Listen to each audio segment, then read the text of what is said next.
Okay. Meeting in progress. Welcome to the Geopolitical Forum, and it's exciting to see everyone. We have some familiar faces and new faces. Welcome.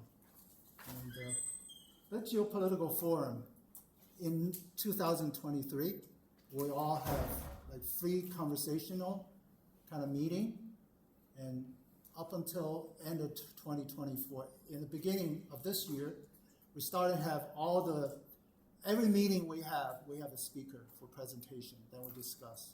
And this is the first one we have debate. Because debate is hard to put together because you gotta have two people interested in the same topic, but happen to be on opposite sides. And they happen to care enough to have a debate. So it's not easy. And today we're lucky that I have David with me to make this debate happen, because on March 1st, David came to the Geopolitical Forum, did a presentation about socialism, a capitalist religion, or religion of capitalism. Socialism, a religion of capitalism. Then in the Q&A part, and we got into the debate about whether China is socialist or capitalist. So that sowed the seed for today's debate. And another occasion, sometime in April, and it kind of came up quickly. Now I say, why don't we have a formal debate in front of people, so we can have a full discussion involving more people. So here we are. We have the debate. The topic is China capitalist? So he will take the position of China is capitalist. I will take the easy position, because I only have to prove it's not, right? But I don't do the cop-out. Not only China is not a capitalist country, China is a socialist. So that's my position for today. So we're going to have more debate. So if you're interested, let me know. We're going to put something together. To me, debate is more exciting than presentation. Presentation is good. We also have, for you new to a Geopolitical Forum, we have joint events with other institutions to take advantage of their resources and expertise. But our own events, just like this, we have our own people, audience, equipment, just us. And we are,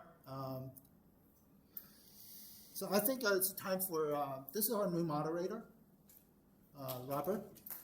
He just volunteered to moderate today because the original moderator was not able to attend. Turns out she has a family thing. And that's David. So, Robert, please take it over. Yes, my name is Robert Whitley. I've been coming to the Geopolitical Forum since 2024, April 2024, I believe. And it's my honor to be a part of this meetup group. I've learned a lot. But as for today, we're going to introduce our debaters, our guest speakers here. We're honored to have David Ramsay Steele. Dr. David Ramsay Steele is the CEO and the editor-in-chief of Caris Books. He was the editorial director of Open Court for 30 years and is the author of several books, including The Mystery of Fascism, David Ramsay Steele's Greatest Hits,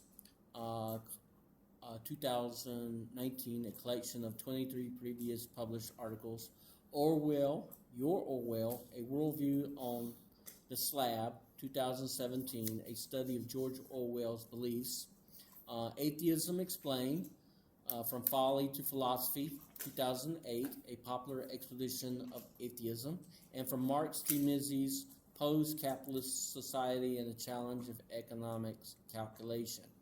And so we're very honored to have a man of his caliber here. And our own Eric Mao, founder of our Geopolitical Forum. He's an analyst and writer in international affairs. He writes on Substack under at Eric Shepard Mao, and has a presence on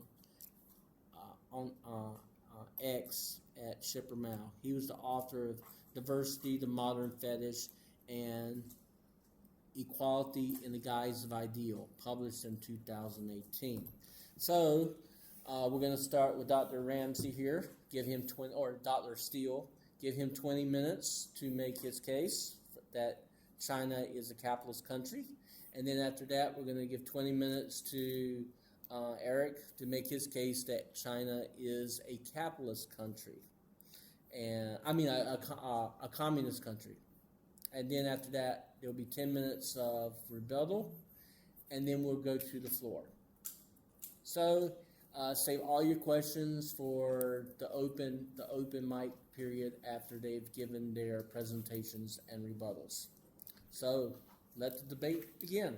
And thank you all for being here.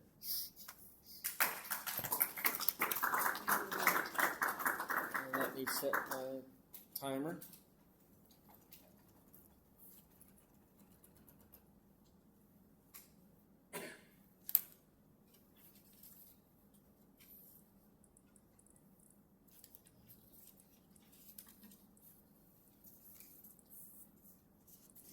Make sure it's accurate because I don't want to lose a second.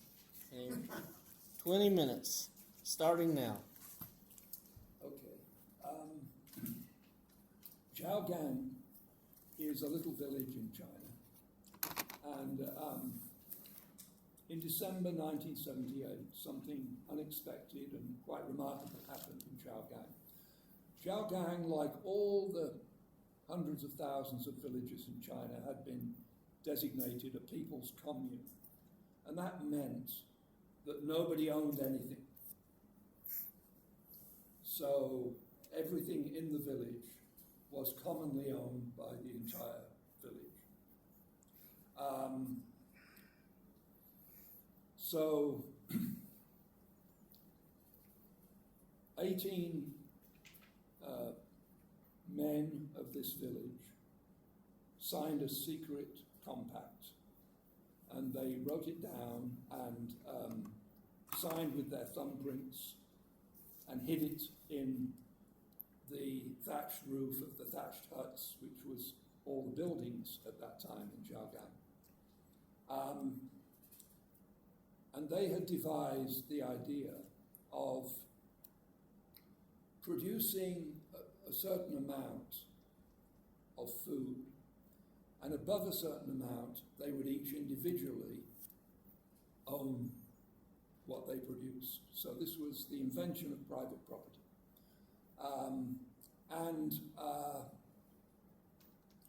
I should perhaps explain that this village was quite close to starvation. It was so poor that for every 6 men, there was just one pair of pants. Any Brits listening, that means trousers. So most of the men, most of the time, were naked from the waist down. When they worked in the fields, they were naked from the waist down, and when they were at home, they were naked from the waist down. And if they needed to meet anybody or leave the village, they used the one pair of pants in 6, which they didn't own, but which they had a claim to because it was a special occasion. So this was the kind of situation they were in. In this compact that they made, they thought it was quite likely that one or more of them would be imprisoned or executed for signing this agreement. And so they made provision that if anybody was arrested or killed, but not all of them, the survivors would look after the children of the others until they were 18. That was part of their deal. So, what happened? Well, this did get to the attention of the authorities, and it got to the attention of the authorities because there was a huge increase in the amount of food produced in this village.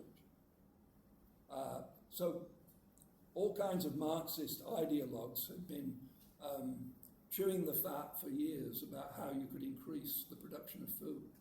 And here, suddenly, there was an enormous increase in the output of food.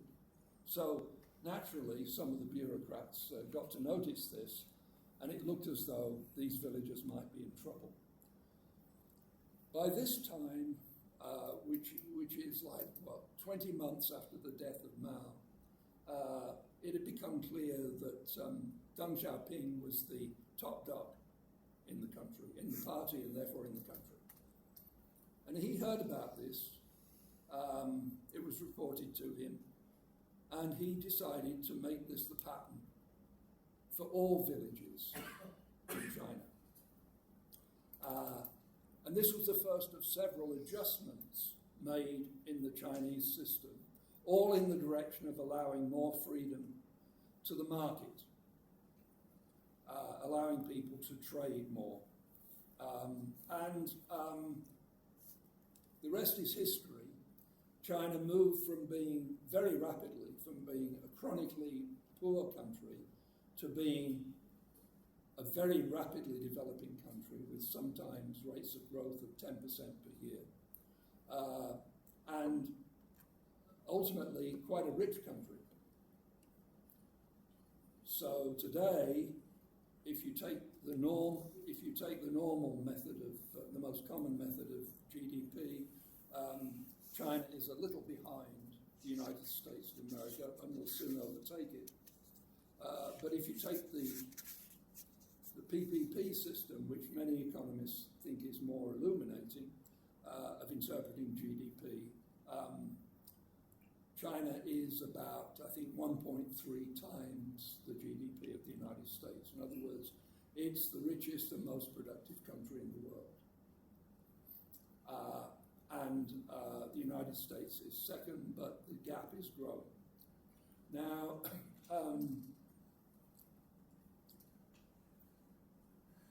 I'm going to suggest, before I say anything analytical about this, I'm going to suggest that there are 4 facts which are beyond question. And I don't think that Eric will want to challenge them, because I think they're very well established, and anybody who knows anything about the subject would agree to these 4 facts. From 1949 to 1979, China was a country of enormous poverty, one of the poorest countries in the world. 95% of the population below the poverty line, where starvation was common. And on one occasion there occurred, this was just after the Great Leap Forward, there was a huge amount of death by starvation in China. The exact number is controversial, but it's certainly a huge number. So in the tens of millions. So that's the period from 1949 to 1979. From 1979 to 2019, China enjoyed very rapid growth, no more starvation, and became ultimately the richest country in the world. This contrast was either entirely or almost entirely due to the change in government policy towards markets.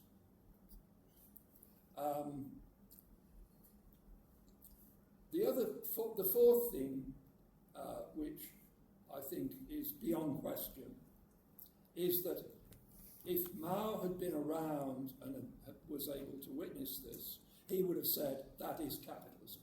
That's what we're trying to avoid. In the 1960s, I was a Marxist, and in the early 70s, I became an anti-Marxist because I formed the opinion that the kind of future society that Marxism aims at can never exist. Many years later, in 1992, I wrote my first book, and it's all about that question. You can get it from the library or from Amazon. It's called From Marx to Mises. Mises was an Austrian economist, in which I explained this argument, which hit me for the first time, actually, in 1970.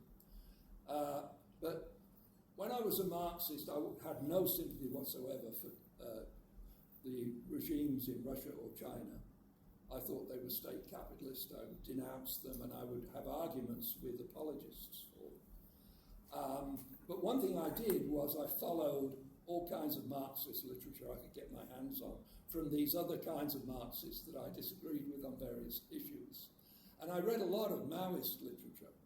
These were English Maoist groups who were loyal to Beijing and parity the same line. And one of the things you notice about Maoism as soon as you encounter it is that it's full of cliches. It's full of these phrases that keep on recurring. One phrase that kept on recurring was the tiny handful of people taking the capitalist road. And of course, they always said there were a tiny handful of people, meaning that it was actually a vast undercurrent of sympathy for this that wasn't a tiny handful of people. And taking the capitalist road always meant introducing more market freedom.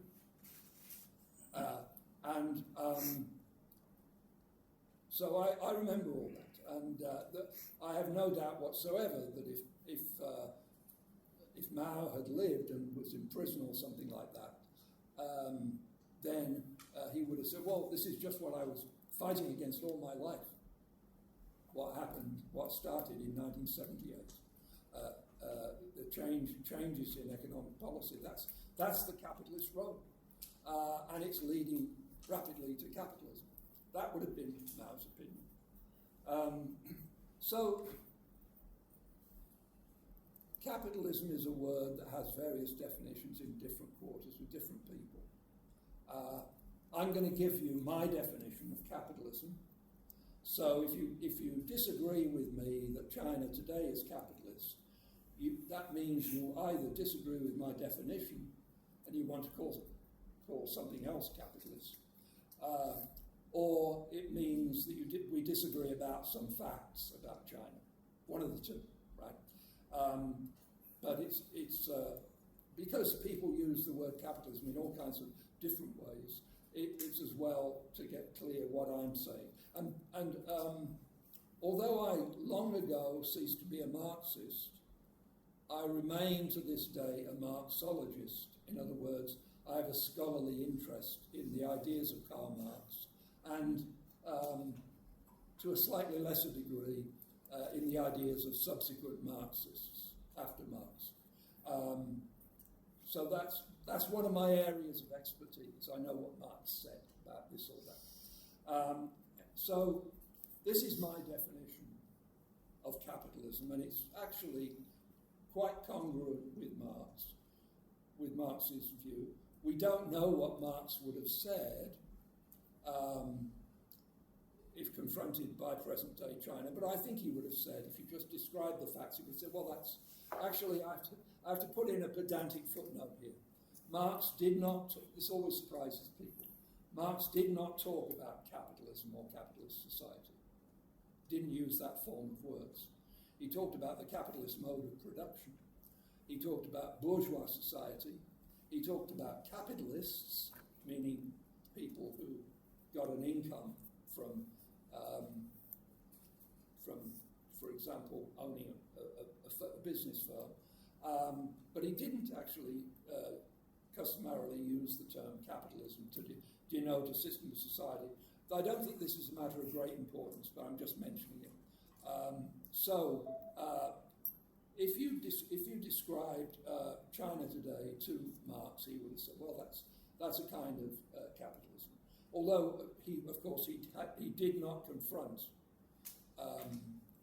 in his day a kind of capitalism or bourgeois society where there was such a large element of state ownership. So I'm going to give you my 4 defining characteristics of capitalism. The first 3 I'm just going to briefly state. The 4th I need to say a little bit more about. First of all, productive organizations, and that could mean companies, business firms, enterprises. It could mean farms, religious orders, But productive organisations, organisations which produce things, produce them for the market. They produce them for sale on the market. They aim at profit and they are constrained by profit. In other words, the receipts from sales have to be in excess of their expenses. That's the second point. The third point is they pay their workers, they employ a lot of workers, and they pay their workers a wage in money. Maybe slight amount of the wages in kind, but usually the vast majority of the wages in money. So those are the three characteristics. Now, the fourth one, I'm going to have to say a little bit about.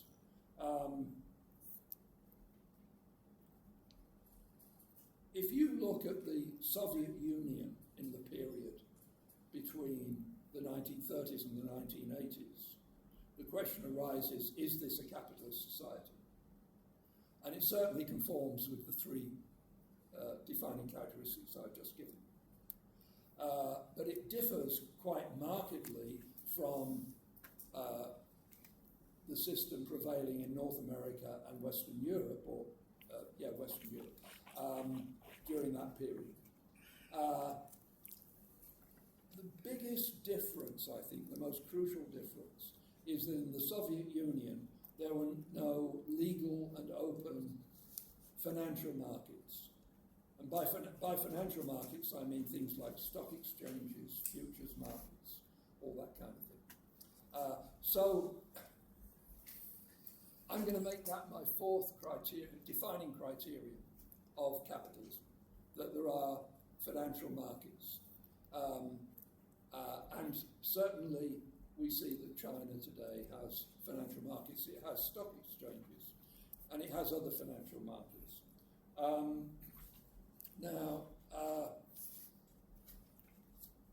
So what I'm saying in a way is this: China today is much more like the West in the period 1930s to 1980s than it is like the Soviet Union in the period 1930s to 1980s.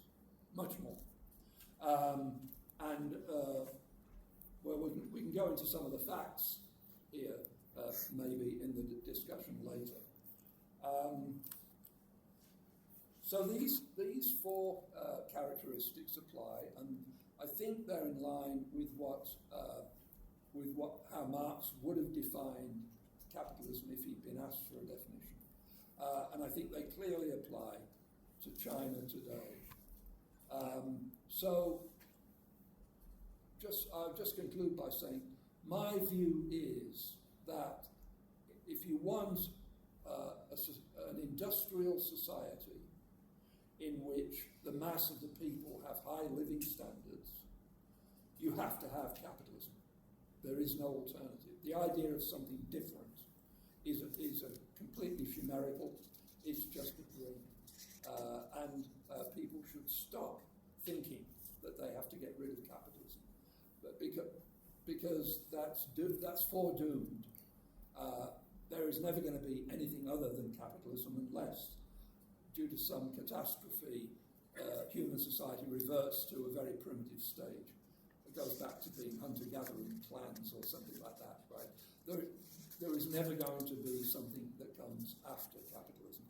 As long as there is organised production, it will be production for sale and for profit, and it will be organised in a capitalist fashion. That's my case. We got 2 minutes left if you want to add to that. No, I'll bank them and get interest on them. Okay, sounds good. All right, so the questions are for later. So we're going to give Eric a chance. Let me I'll give him time. So let me start right now. It's great. I went through the same journey, well, not the same journey, a lot of people, whether they're in the United States or outside of China, as well as inside of China. They were dazzled by the transformation and the development of China since 1978. They thought China is capitalist, must be capitalist.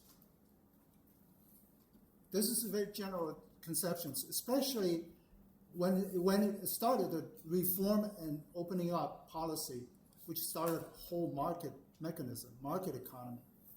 And after a decade, more than a decade in 90, there's a reason they call it, what's it called, a wild 90s in China, because it's turbulent, it's chaotic. There's a lot of market mechanism, market economy that Chinese people haven't had experience in a long time, if ever, because that market economy was different than other market economy. Market economy by itself, like David said, he stated all the facts. The market economy was in China is responsible, they're the most responsible for China's development. But market economy existed in different forms, in different times, in different places. Roman Empire had their market economy. Greek Empire had their market economy. And then there's a feudal type of market economy in Europe, Western Europe. And of course, China has their own market economy before the industrial age and all that in the back. And then China has thousands of years of history. They had their market economy. And Soviets, as David mentioned, had their market economy in the 30s and 40s. And China today has a market economy. China's development, thanks a lot to the market economy. But market economy alone doesn't make socialism. There's a capitalist market economy. There's a slavery market economy like the Roman Empire. There's feudal market economy in the Middle Ages in Europe. And there's today's China, Cuba, North Korea. It's called socialist market economy. So I went through that journey until I learned the nuance. So that there's a fact dimension, there's a definition dimension. I would argue there's a depth dimension. This is what I'm going to focus on. So what is it? Well, we'll get into definition, but my approach, I don't want to get very hung up on the definition of capitalism and socialism, for that matter. Usually, a debate there's a trap. They're trapped in the definition. They end up debating the definition. That's not how I think it's very interesting. My approach is philosophically, because philosophy is in everything. So philosophically, what's the difference? Instead of defining heads-on, like frontal definition, if you will, my definition is, I want to clarify, what's the difference between socialism and capitalism? I don't think there's any controversial in that part, because it's kind of like you know it when you see it. So capitalism, philosophically, in principle, it comes from individual. So you know Adam Smith, your self-interest, when you have food on your table, when you have meat on your table for dinner, it's not because the butcher is nice to you, benevolent, not out of the benevolence of the butcher, but out of his selfishness, his self-interest. So in that principle, everybody is into their self-interest, and collectively, the society will develop, will be prosperous. So from individual to collective, that's capitalism. Socialism is the other way. It's from collective to individual. The socialism is about the flourishing and the fulfillment of the individual can only take place from the collective. So it goes the other way. You have collective, and you come down to the socialism, individual. So what's the effect? I don't want to sound like a propaganda for socialism and stuff. I'm in this matter, and as well as many other matters, highly contextual. I look at the society, their culture, their tradition, their history, their circumstances. I judge why or should they have a certain system. So given what we see today, you go from individual to the collective, you have huge wealth discrepancy But if you start with collective, you come down to the individual, you have less of that. So one is capitalism, the other one is socialism. But of course, which society should go for what and why they go for what is highly contextual, in my view. So now we come down to another dimension, socialism to communism. You know, Chinese Communist Party, they didn't change the name of the party when they started reforming and opening up policy, when they introduced a lot of market mechanism or market economy. They still call it Communist Party of China for a reason. It's not they're trying to hoodwink people. There's a reason for that. They're very serious about it, actually. So, again, not going to go into like formal definition, but I'm going to show the distinction. For each according to ability, to each according to work. That's socialism, which is a stage before you reach communism. Communism is from each according to ability to each according to needs. So I think that we can all interpret it like the same way. But the question comes up. Since socialism is to each according to work, what's the difference between socialism and capitalism then? Because you get rewarded proportional to your work. If you contribute a certain amount, you reward a certain amount. If someone else contributes higher, they will have a higher reward. But what's the difference? That sounds like capitalism to me. But the difference is in capitalism, when you have someone on the worker level, worker B, if you will, they get paid certain earning. But the C-level executives, let's say because their intelligence at higher level work, they contribute to the company's success, maybe multiple times. We're all people, right? How different can we be? Maybe Art is 20% smarter than me. Maybe he deserves 20% more earning than I. But for you to say someone can be 100 times more contributing more or smarter or more ability than someone else, both human beings, is kind of hard to believe. But the capitalist reality is you see that C-level executives, they can have earning like 50 times or 100 times of the worker level, worker B. Whereas in socialism, that's avoided. The socialism, if your C-level executive will pay you proportional, not disproportionate, not exorbitant, like socialism would do, not like capitalism would do. Socialism will pay you 5 times, 20% more, or 5 times more, 10 times more. It's not going to be like Jack Ma make probably 50 times or 20 times more than the worker in his company. So it's not as prevalent in this capitalism. You have the exorbitant discrepancy between the high level and the low level in the company. How does socialism accomplish that or prevent the problem or the fault of the capitalism, the huge income and wealth discrepancy, through the ownership of productive resource, productive means, ownership of productive means. So as David mentioned, the ownership of the land. So I want to add to that, the land in China it's owned by the state, 100%. U.S., as I know, it's probably 30%. But in China, because U.S. is capitalism, China is socialism. That's why the state owns 100% of the land.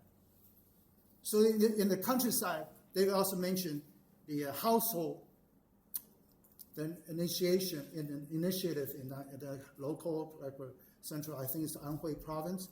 They have this household responsibility system where you, before that was commune. So all the farms in the countryside is all commune. They collectively manage, collectively produce. And then they started this initiative, local initiative. It's called household responsibility system. Whereas each household, they sign a contract because the state owns, Beijing owns all the land, but it kind of delegate to the local level.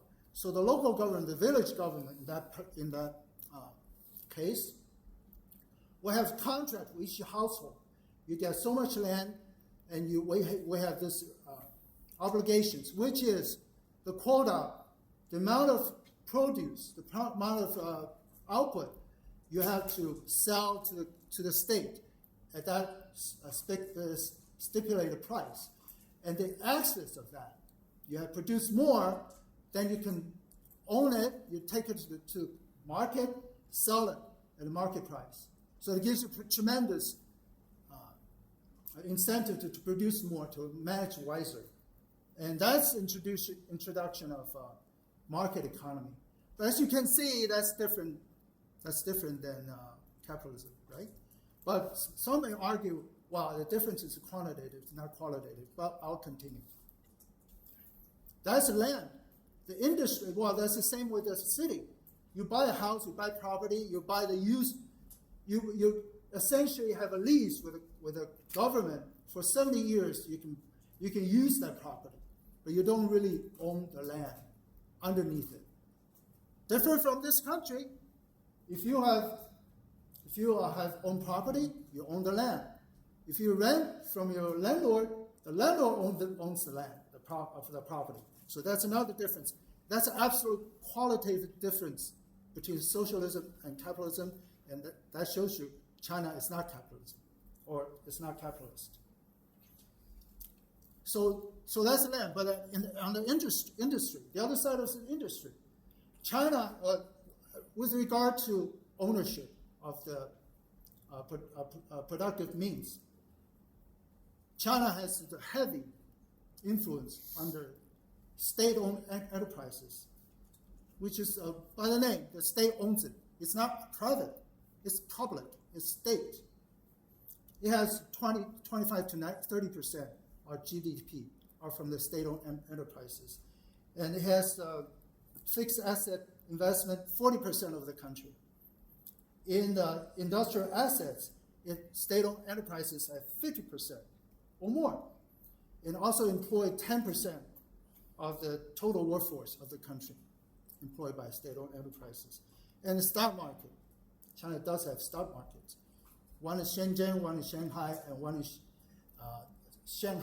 one in Hong Kong special, what's it called, SAR, Special Authority or something. It's a one nation, two system.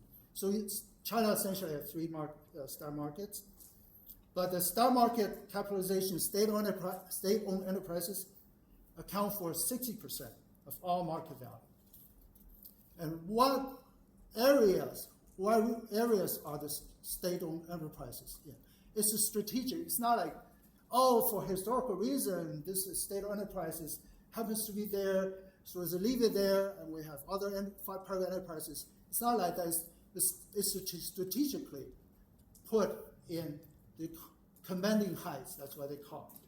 The strategic important industries, for example, energy, coal, oil, power generation, nuclear power, banking and finance industry, telecom, railways, aviation, shipping, heavy industry and defense industry, and public utilities and infrastructure. So those are, as you can see, those are the commanding heights of the economy. So strategically, they're allocated for state-owned, for the state to own and to plan. That's an important part of the planning. So you would argue, well, what about the other side? There's still private enterprises, right? We talk a percentage for 25 to 30% GDP. What about the other 70% or 65%? Those are private. Those are market. Those are capitalist. No, I already stated the market. There's different markets. I will get into that. But also, although it's a private ownership, what's different from the capitalist system is, number one, whether you are a Chinese firm or a foreign firm or joint venture, each year you are required to produce an annual report of social responsibility. That's a real thing. You're required as a firm to produce that to the authorities, where you state how you contribute your firm to social responsibility, to education, poverty alleviation, education, all the social responsibility stuff. So that's not capitalism to me. Number two,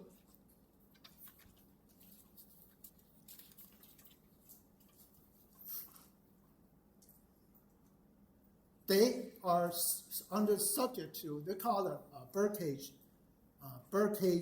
economy. So the government have the market mechanism for your area. It's like a birdcage. You're a bird, you can fly in the cage freely, but you're not going out the cage. And also they can, for strategic reason, they're planning, they can move the cage elsewhere. So government had control, total control of how much market you can have, market economy you can have, how big, how much leeway you can have. So the other side of the market is planning.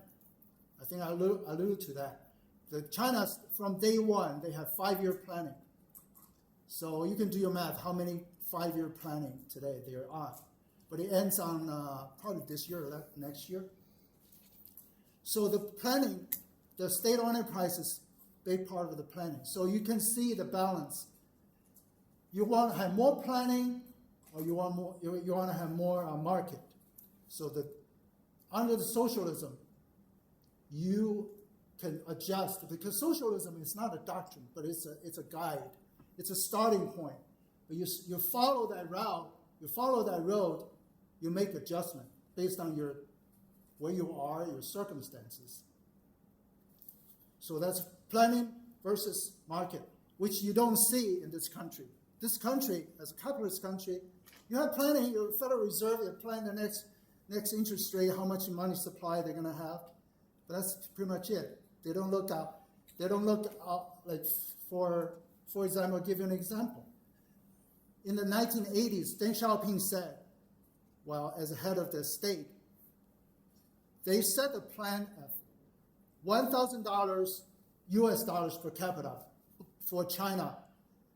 That was near the beginning of the reform and opening up era. Oh, God. Okay. The target is 1,000 by the end of the century. And then a few years later, he changed that. It's too ambitious. We do 800.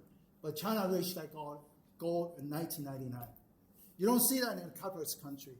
You don't see a capitalist country for the longer-term planning, longer than the Federal Reserve for the next week or next quarter money supply. You don't see that's as much planning as you see, as specific as you see in the capitalist country.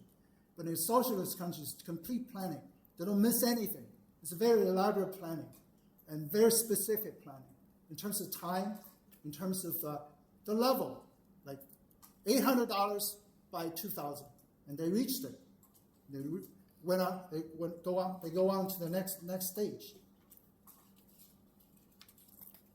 That stage, I haven't finished. That stage is called 小康. It's like a moderate, and translated in English, it's a moderately prosperous.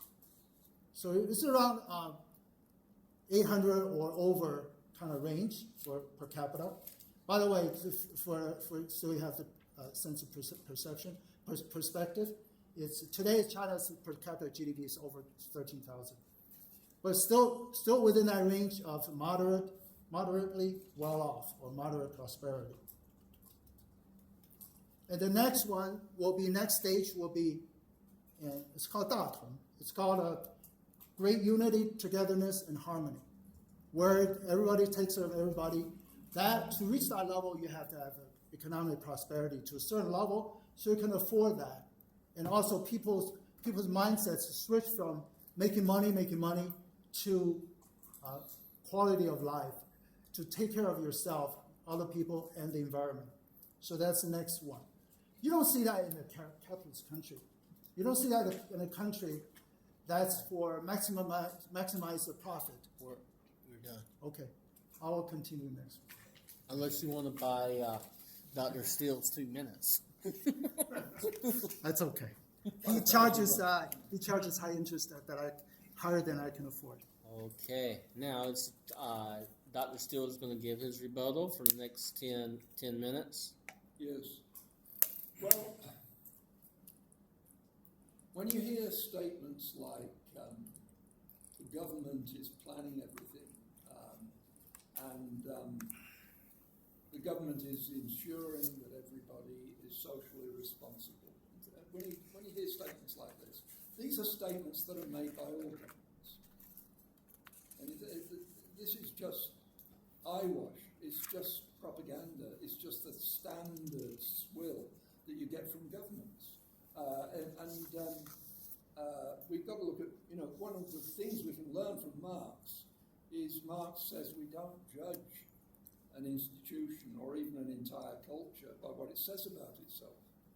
We judge it by what actually happens in that culture. So we know there are tycoons in China today. There are billionaires in China today. I have not seen any attempt to actually do what's called the Gini coefficient, but certainly there is no qualitative difference. There are huge differences in wealth and income in China today.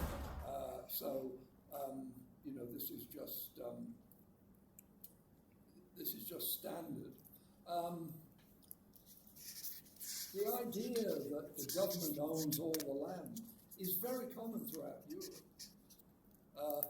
It comes from the idea that from feudal times that the king owned all the land, and anybody who had any rights to the land, they had this right because of their allegiance to the king. And then the barons were sort of below the king, and the minor aristocrats would hold the land at the behest of the barons. And so, it's very common in various countries. I was just reading recently that in Israel, all the land is owned by the government, and it's leased. And this idea that in Britain, people often use the word the crown, meaning the monarch, to refer to what's government owned. But in Britain, it's very common to have land that is leasehold, meaning that there's usually a 99-year lease, and at the end of that, it goes back to the crown. Meanwhile, it is bought and sold, but you're buying and selling the leasehold. So this isn't a qualitative difference.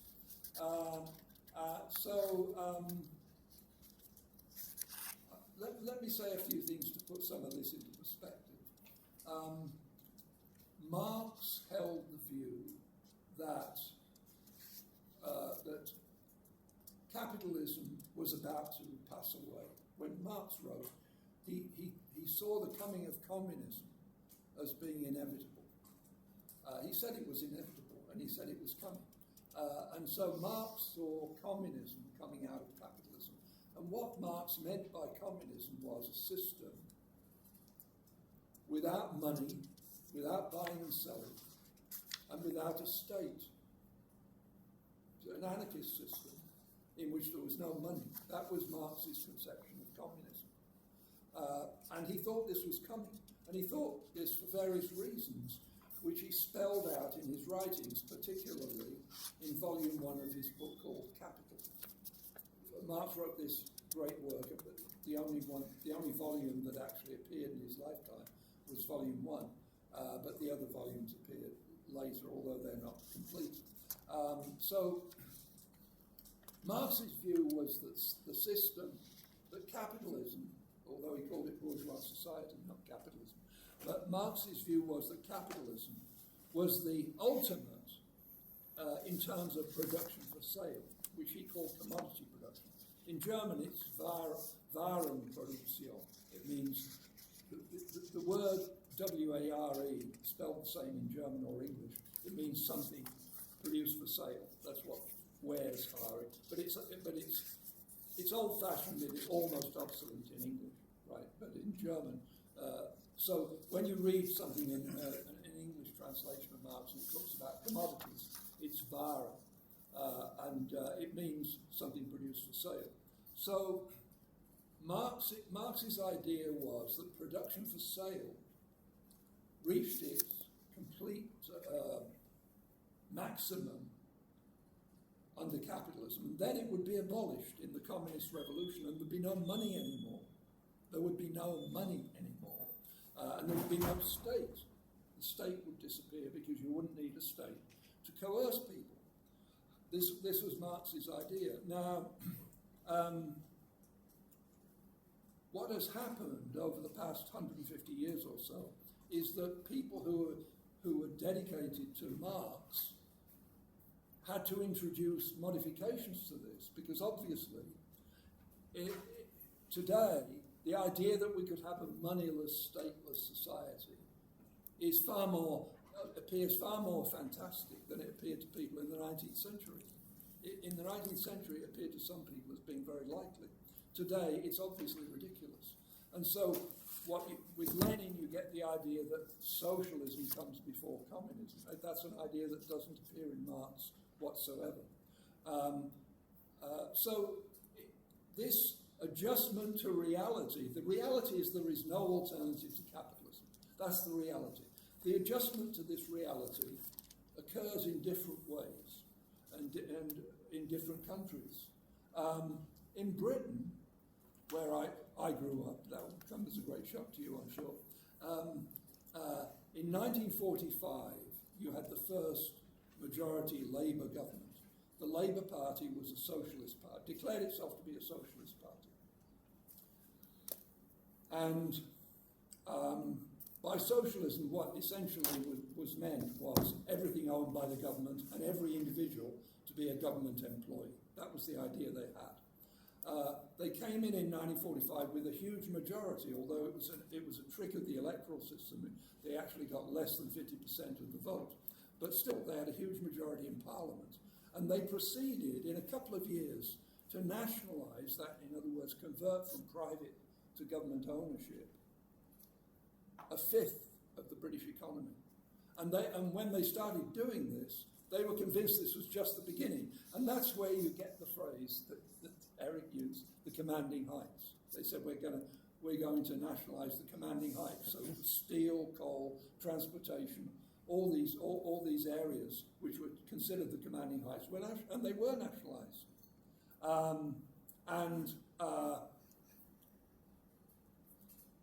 As a result of that experience, British voters lost their appetite for nationalisation. But you can see how this is all part of coming to terms with reality. The reality is government enterprises are inefficient compared with privately run enterprises, much more inefficient. That's something that you have to come to terms with. Right at this moment, China has a recession, quite a deep and serious recession, and a financial crisis. And you have deflation. You have a huge sudden growth in unemployment, especially among youth. So the youth unemployment in China has just jumped to 12%. 2 minutes. Can't I take the 2 minutes from before? Yeah, let him do it. It doesn't matter. It doesn't matter. The facts speak for themselves.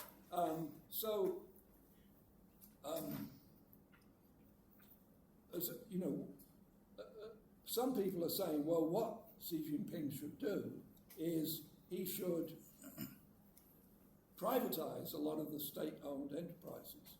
But then there are other people who say that Xi Jinping is not Deng Xiaoping, so he's much more influenced by the communist ideal. So he's not going to go in for selling off these state-owned enterprises. That's probably true. But you see how he's confronted by the same kind of difficulties as governments all over the world. There's nothing unique about the difficulties of the Chinese government. And by the way, it doesn't mean the Chinese Communist Party and everything is going to collapse. That's just an exaggerated piece of nonsense that you're getting among neocons. It's just a recession, but it's a big recession, bigger than the 2007 recession that hit the United States. It's bigger than that, and it's going to last quite a while. And so, in that context, one of the things that can occur is that you can introduce more freedom to the market. Another is you can clamp down in an authoritarian fashion, and that's what they seem to be doing. But it doesn't mean that the essential nature of the system has changed. So that's all I have to say at that point. Okay.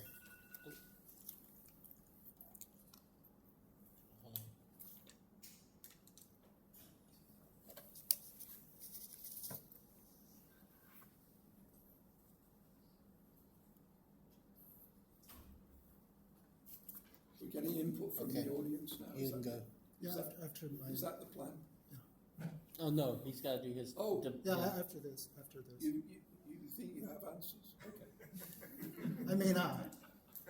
Okay, let's get to another a fundamental clarification between capitalism and socialism. And I can show you China is one, not the other, or not even both.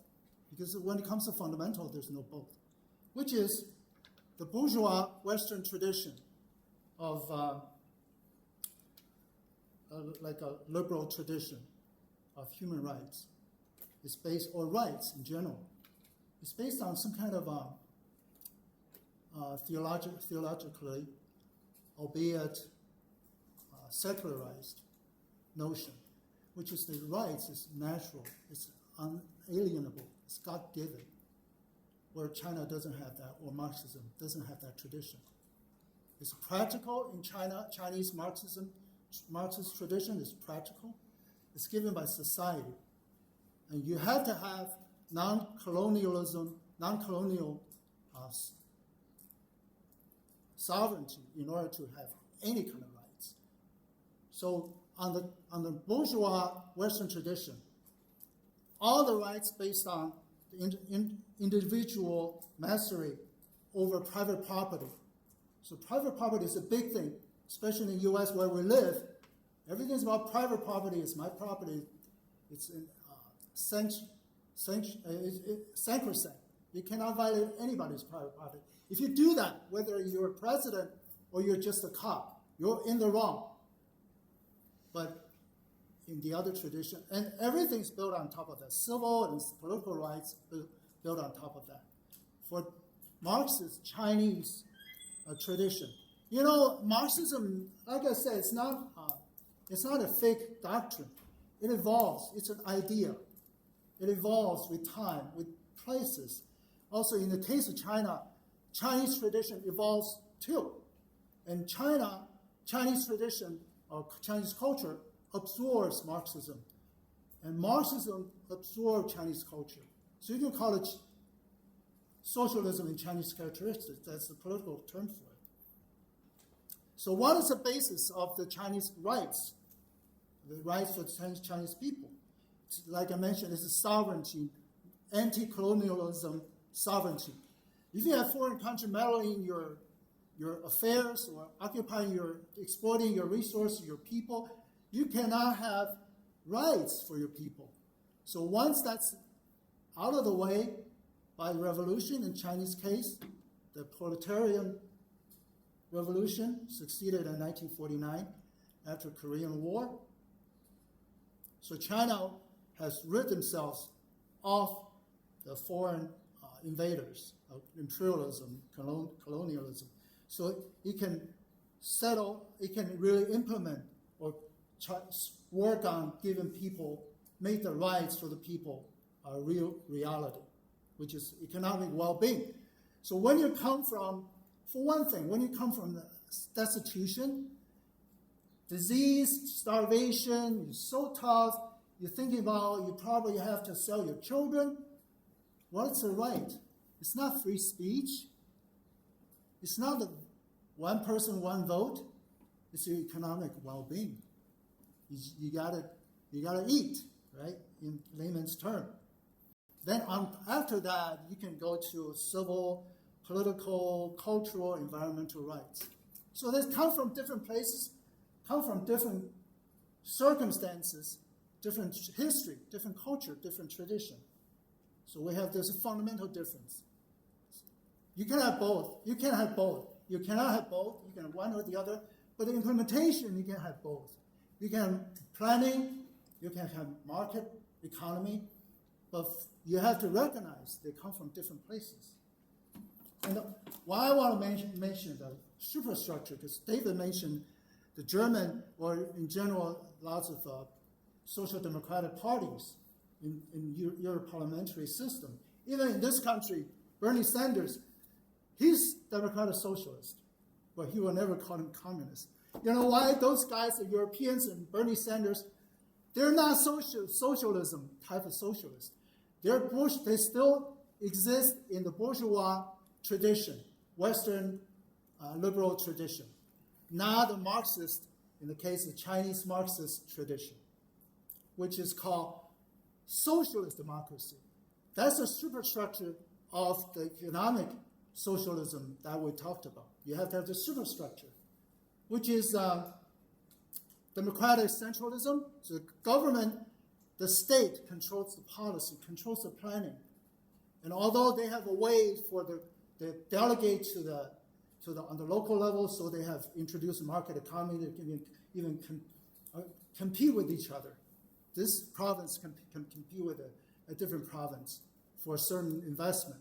Like Elon Musk got some good deal from the Shanghai government, metropolitan. So he settled in Shanghai. Maybe IBM is a different place. So, but the central democratic centralism, that's control. That means the state has the planning. The state gets to decide who does what, who has the freedom for what, who has the leeway. That's not capitalism. That's definitely socialism. The superstructure is, besides that principle of centralism, democratic centralism, they have a consultative like bodies, along with people's congresses, from the lowest level, villages, cities, and provinces, all the way to the national level. So they have these two, consultative and Congress level. So they do have votes on the lowest level, on the individual level. You can vote for your city or your municipality representative in the Congresses, in the Congress or your local Congress, in consultative body. But the next level, let's say the province level, is elected from the local level, on and on. That's different from the bourgeois, the Western tradition, which you elect your U.S. congressman, U.S. senator, and U.S. president. So the superstructure of the socialism, called socialist democracy, is one level at a time. You don't have direct election from the lowest level for your national representatives or the executive leaders. But of course, in that executive branch, it's an appointment. It's not elected. So the provincial governor or city mayor, they're all appointed from their higher level. It's not elected by the people. That's a superstructure. That's not. 2 minutes. Okay, that's not the capitalism. And we'll go to international, because Chinese tradition, well, the Marxist tradition to Marx and Engels, in their writings, they mention the globalism. They don't use those same words, but it's definitely globalism because of the industrial development, division of labor, different supply chain resources. The globalism is beneficial for the humanity as a whole. So they also argue those that are isolated abandon that. Globalization, as you can see nowadays, on one side or the other, you will be abandoned by globalization. So the China has this internally, they're big on integration, using the democratic integration for different, and for under the superstructure. Also internationally, they have this called Belt and Road Initiative. That's integration from the standpoint of common destination of mankind or humankind. So this whole philosophical difference, implementation difference, you may have some trappings of capitalism, but doesn't make it so.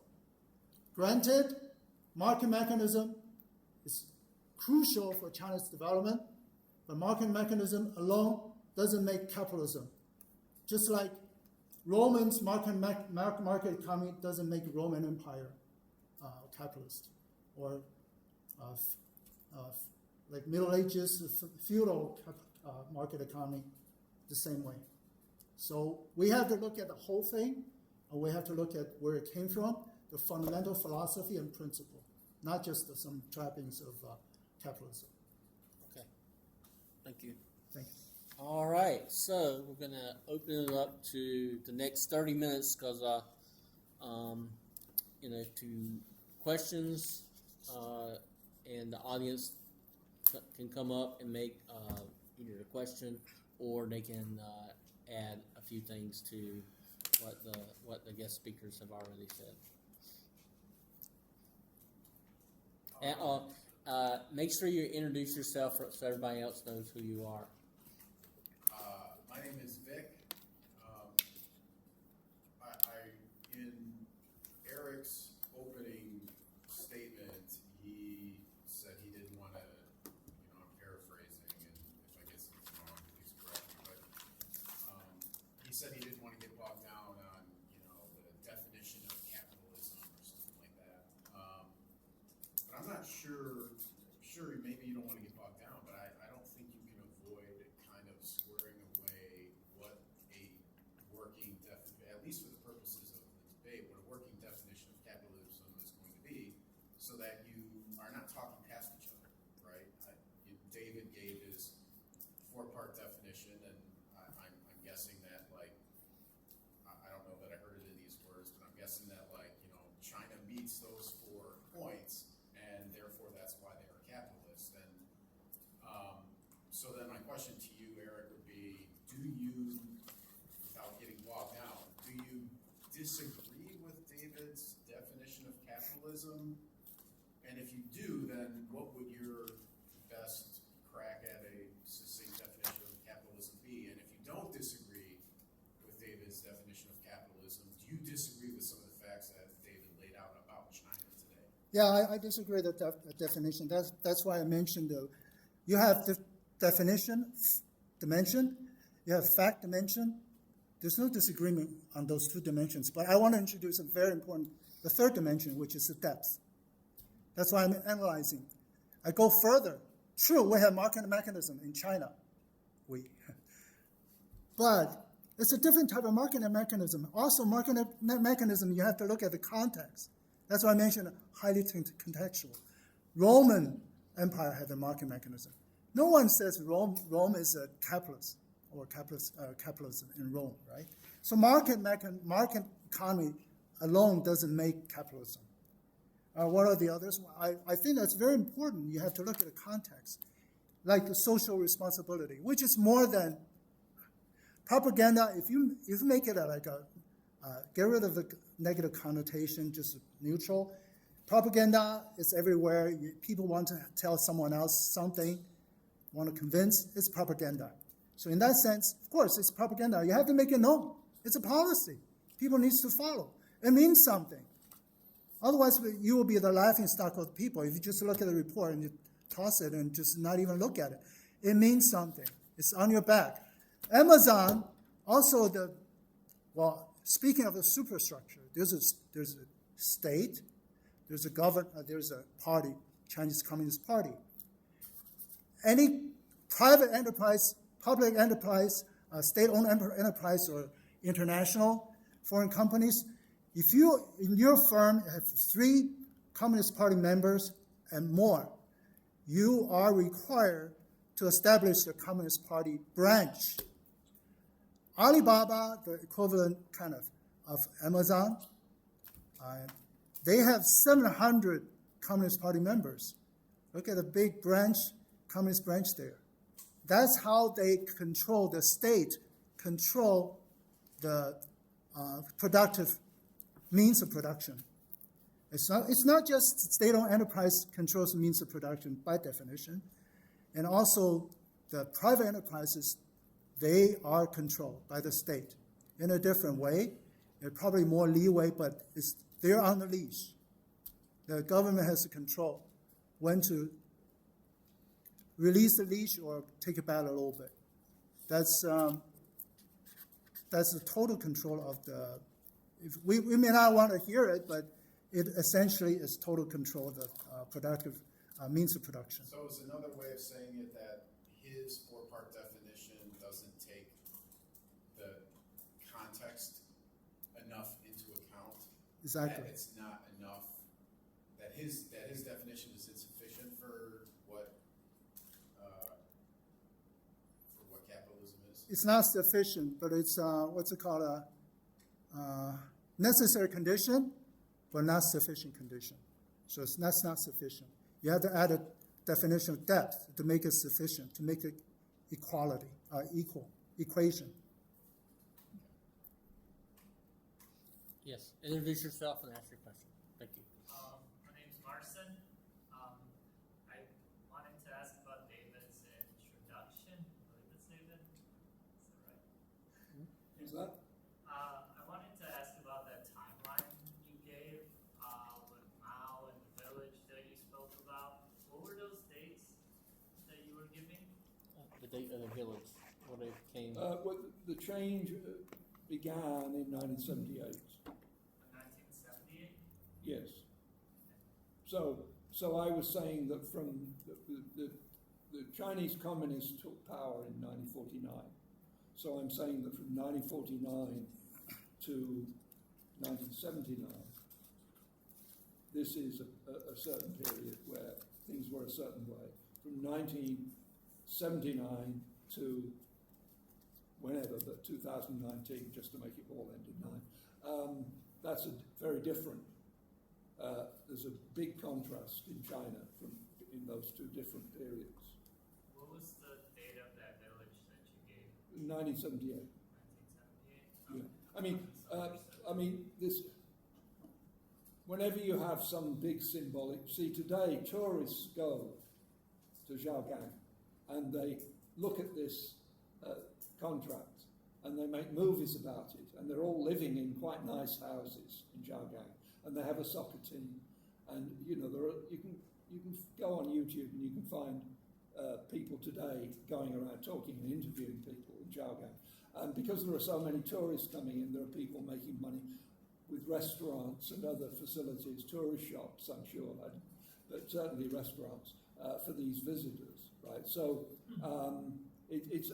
but of course, when you have something like that in history, there's always a question: how much was this cause and how much was it effect? And this December 1978, that was what's called the third plenum of the Communist Party, where a lot of these ideas about modernization, especially the four modernizations, was a slogan of the earlier period. And so you could argue that things would have happened more or less the same way, maybe a little bit later, without Zhaogang. But it certainly has become a symbol. I'd like to say that even with that whole timeline that was given, I still take issue with the period before 1949, before the revolution, because within that time frame there was a free market economy. China calls it the century of shame because it was a colonization market economy where Spain, the UK, and France were dividing China into parts and taking advantage of them to, with opium sales and so forth. So there was a market and there was mass poverty at the time. So it's not like you can take, capitalism and market economy and say that it makes a great economy regardless of what it is. Well, but however, look at this. First of all, Mao's government introduced much more poverty than had existed. There was mass starvation of a scale never seen before in China. But also you have to remember this earlier period, right, from 1949 to 1979, when China people were close to starvation a lot of the time and actually facing mass starvation repeatedly. That was the period of what we now call, and people forget this, the Asian tigers. Rapid economic growth and affluence in Taiwan, in Hong Kong, in South Korea, in Singapore. Yes, good. In those countries. And this was right by China, and these countries were galloping ahead and having fantastic rates of economic growth. So that could have happened in China. That could have happened in China if, but for the policies of Mao.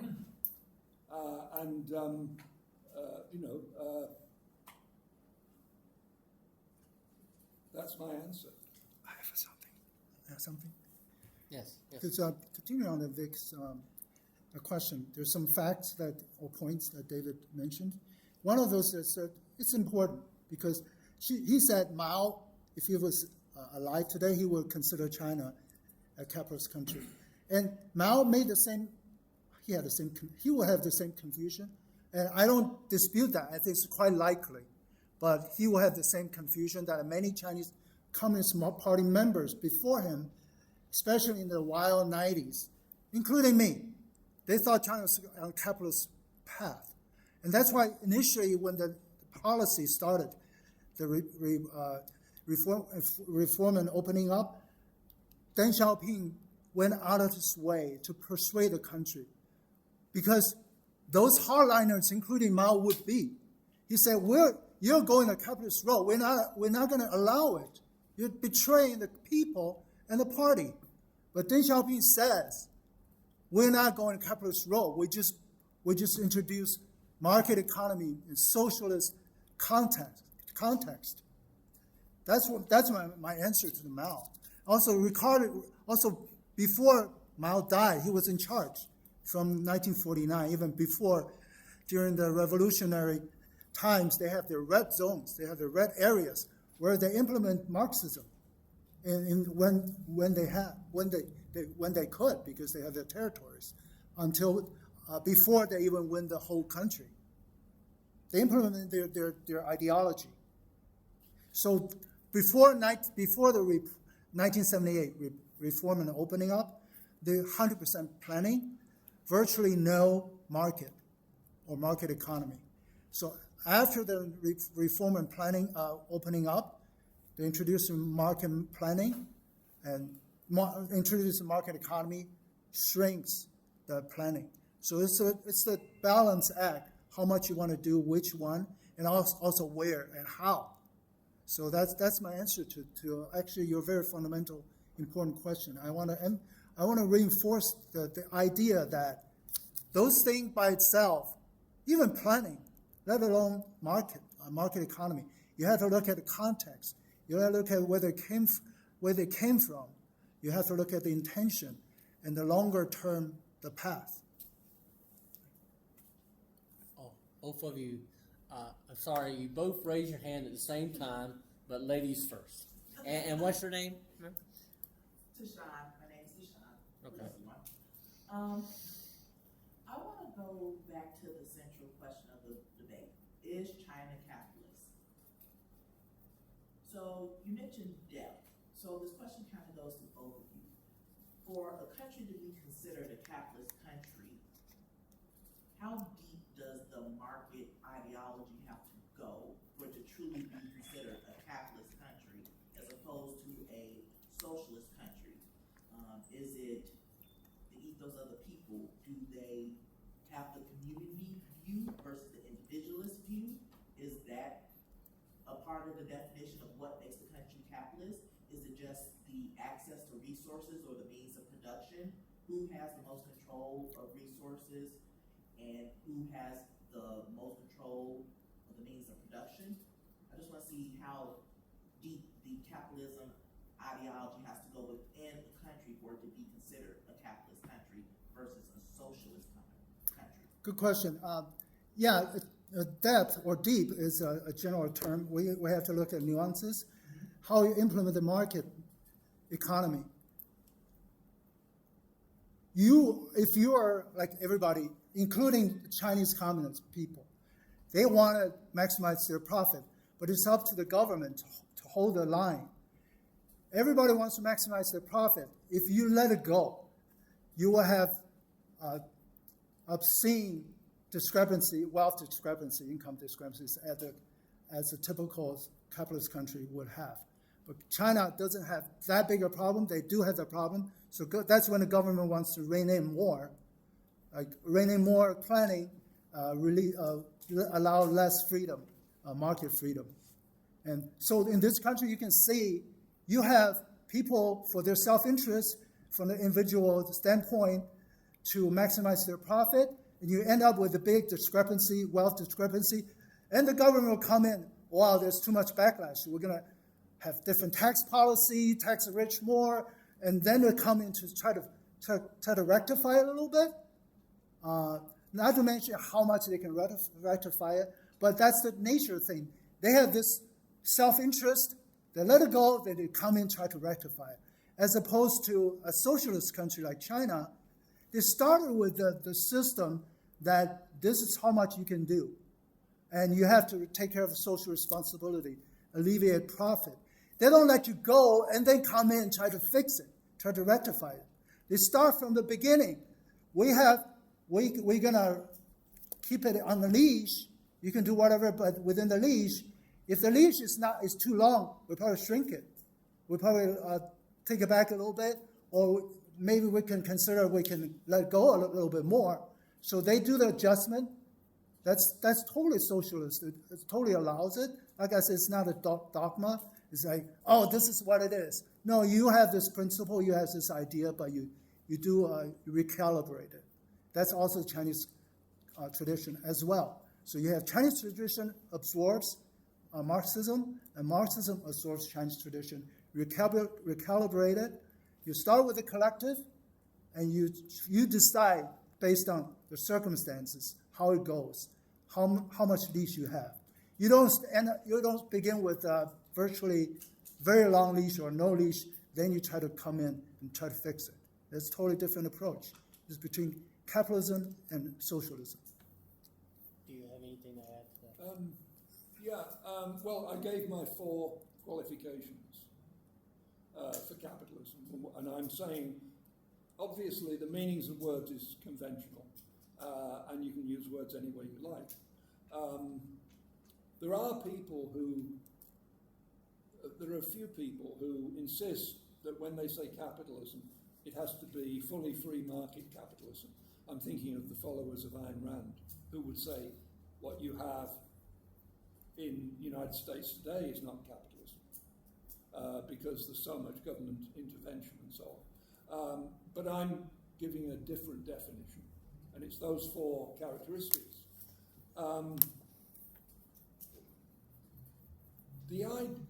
It's not at all uncommon in the history of the last couple of 100 years to have a regime that is completely undemocratic, doesn't have an ideology of individual rights whatsoever, but presides over a capitalist economy.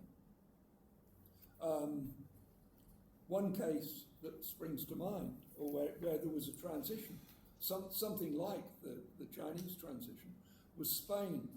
After the Civil War, the Spanish Civil War, which ended in 1939, April 1st, 1939, General Franco became dictator, and he became dictator for life.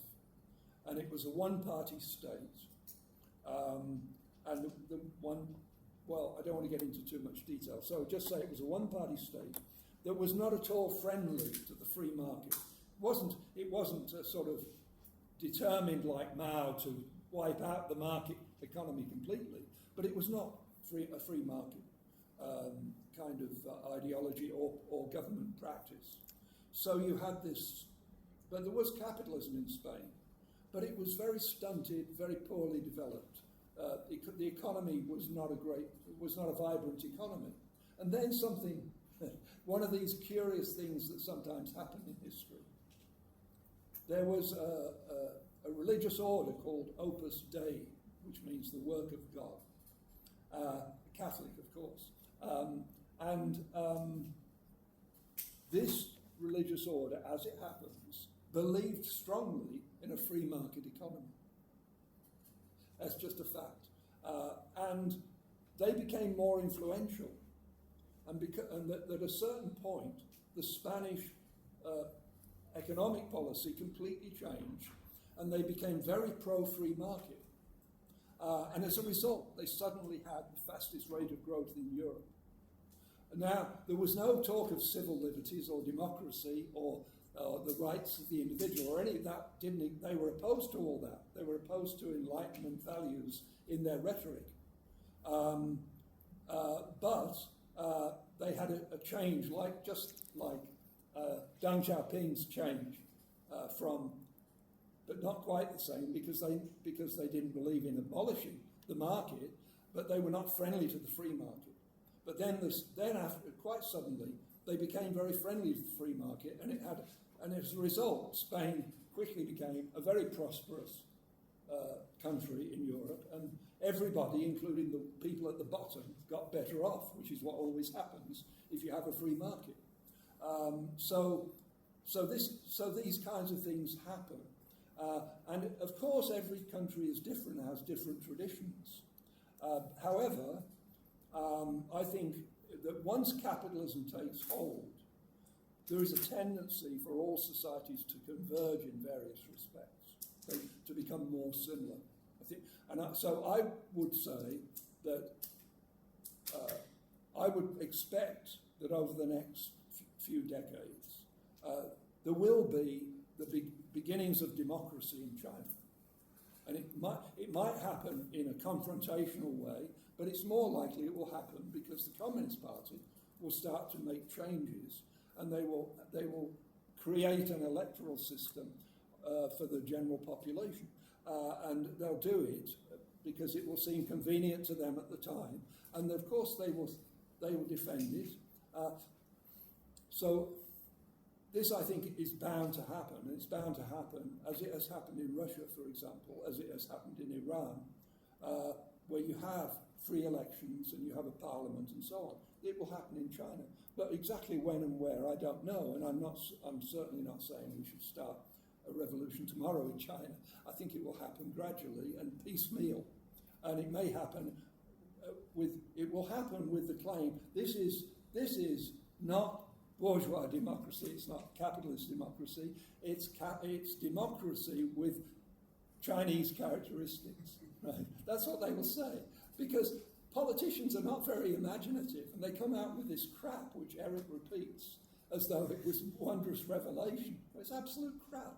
Of course they're going to say it's not capitalism, it's socialism with Chinese characteristics. What do you expect them to say? This is what they say, whatever will keep them in power. The ruling class always says whatever will keep them in power. Now, just to mention, there are billionaires in China, there are tycoons in China. I've forgotten the name of the guy who started Alibaba, but he's a billionaire. But however, I'm not identifying those people with the ruling class in China. I think the ruling class are the officials of the Communist Party. And they are personally hugely wealthy because they are officials in the Communist Party. I hate to cut you off, but no, you don't. I would like to get the question from this gentleman who's been waiting patiently for the past few moments. And we only have 15 more minutes before 4 o'clock, so we can end at like 4:15 or 4:30. Oh, but okay. I will rebut. That will be interesting after this gentleman. Yeah, I brought a spreadsheet with. Tell us your name, please, sir. Wes. My name Okay, is thank you, Wes. sir. I'm a follower of Michael Hudson. Where's Michael Hudson? I'm a follower of Michael Hudson.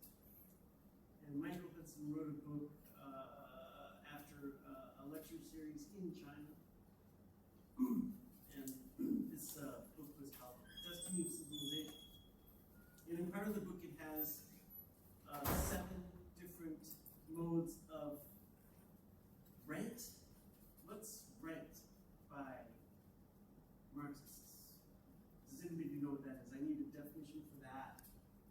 some different modes of rent here.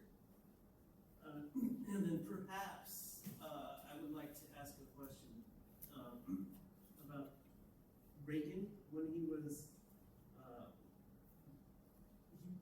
he had a tax something and saying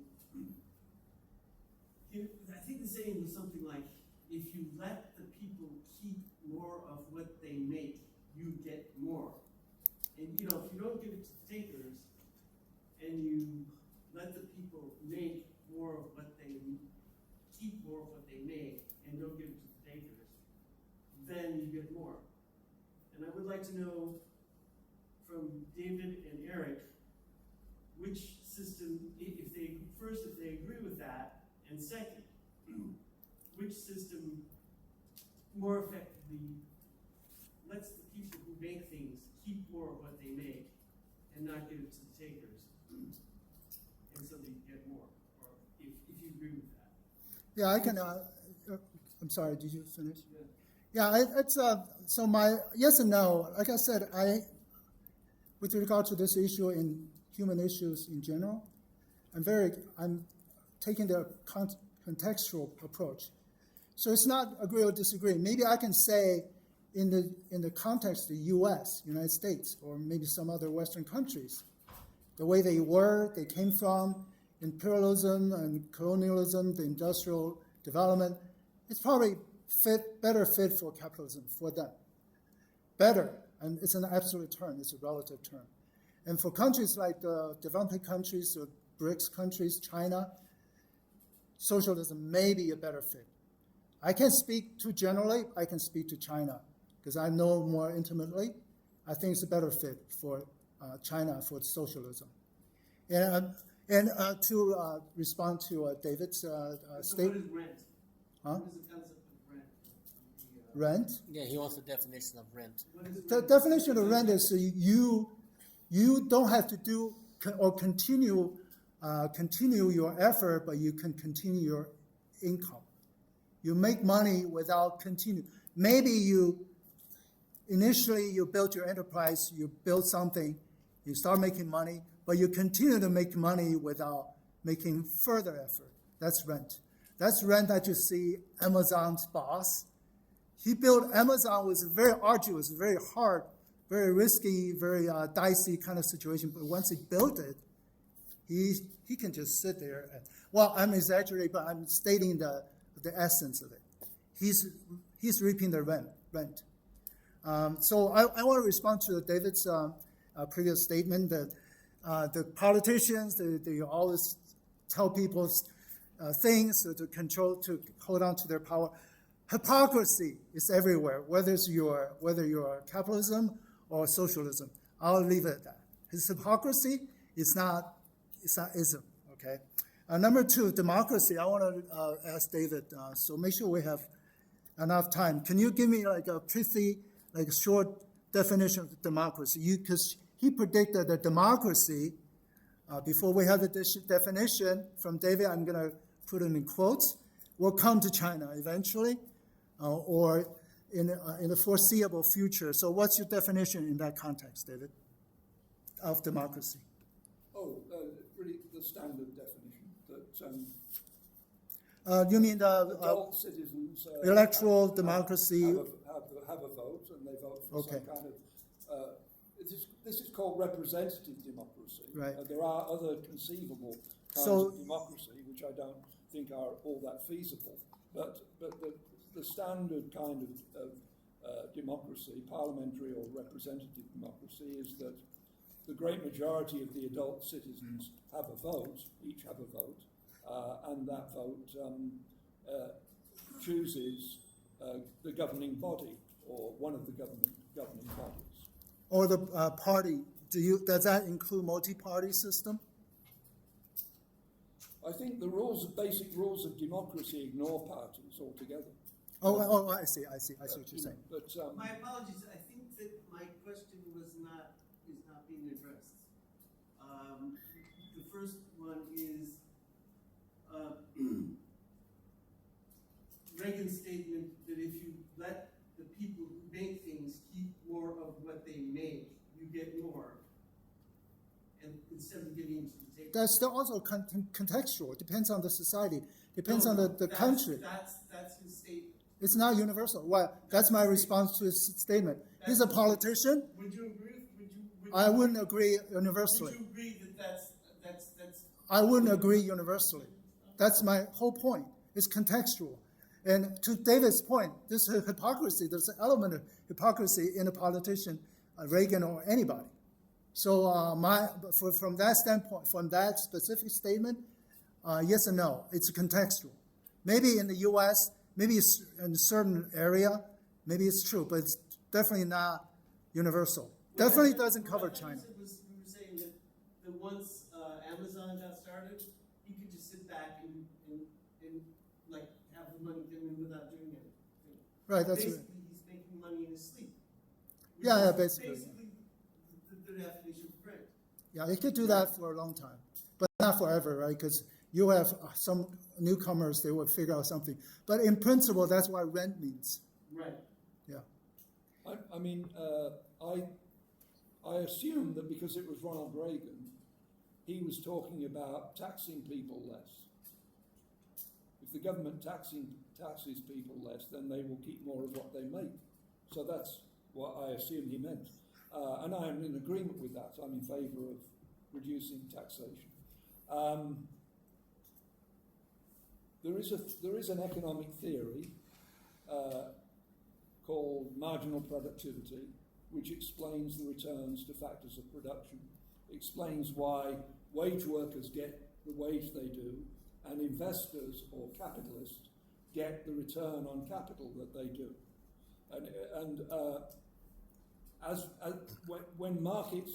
When various restrictions upon markets are removed, that's what emerges.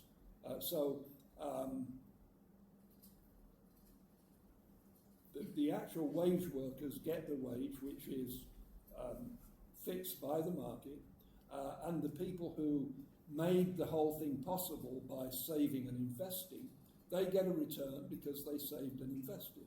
And the amount of that return is determined objectively by the law of marginal productivity. And I'm in favour of that. I think it's good. I think it's an accurate theory. So, I think that's what happens in a market economy. That can happen in both capitalist market economy and socialist market economy. Again, that market economy alone does not identify, does not tie down whether it's socialism or capitalism. And with regard to democracy, I think David's standpoint is fair. But I just wanted to add that democracy, if you define democracy in a more principle level, which is that people can have their will influence the policy. If you define that as the democracy, then it's not limited to one person, one vote all the way to the national level. China doesn't have people, doesn't have votes, but they only have the local level for the People's Congress. It doesn't even cover, like if you're a citizen in a city, you can't elect your mayor. But China's democracy is a socialist democracy. It's different from the European parliamentary, those left-leaning political parties. They're called socialist or socialism, but they're the bourgeois. They're not real socialist. And China already has democracy in terms of people's will, people's preference, influence to the government's policy. And like I mentioned, you have this mechanism. You have People's Congress, one level elect to the next level, and you have consultative bodies on different levels. You do have the channel. And but we all can say, this is not the meeting for that, but I think we all can see the one person, one vote all the way up to the national leader or national representative. The downside of it, I don't know if China would adopt it. I don't know if some point China would say, well, the benefit will outweigh the downside or whatever. Since they don't have that tradition, they're not tied to it. They can have a fresh look at it. Is it fit for us or not, or when? So I think it's a very open question, but I want to emphasize China has a level of democracy. Also, there's called proletariat democracy, or what's it called, and dictatorship, democratic dictatorship. initially proletariat. Only proletarians have the rights. So for them, it's democracy. Outside of them, if you are enemy of people, in that case, in the context of class struggle, if you're bourgeois, if bourgeoisie, you're not people. You're enemy of the people. You need to be reformed. Before that happens, you don't have the rights. So that we have democracy, but it's only for proletarians. So you say, wow, that sounds horrible for the communist people, communist countries. But I mean, look at the U.S. If you are declared communist, do you have civil rights? I think you get all kinds of trouble. You have no, your life will be very difficult. You probably, even though you have the right to vote, that's not your highest priority when it's voting time.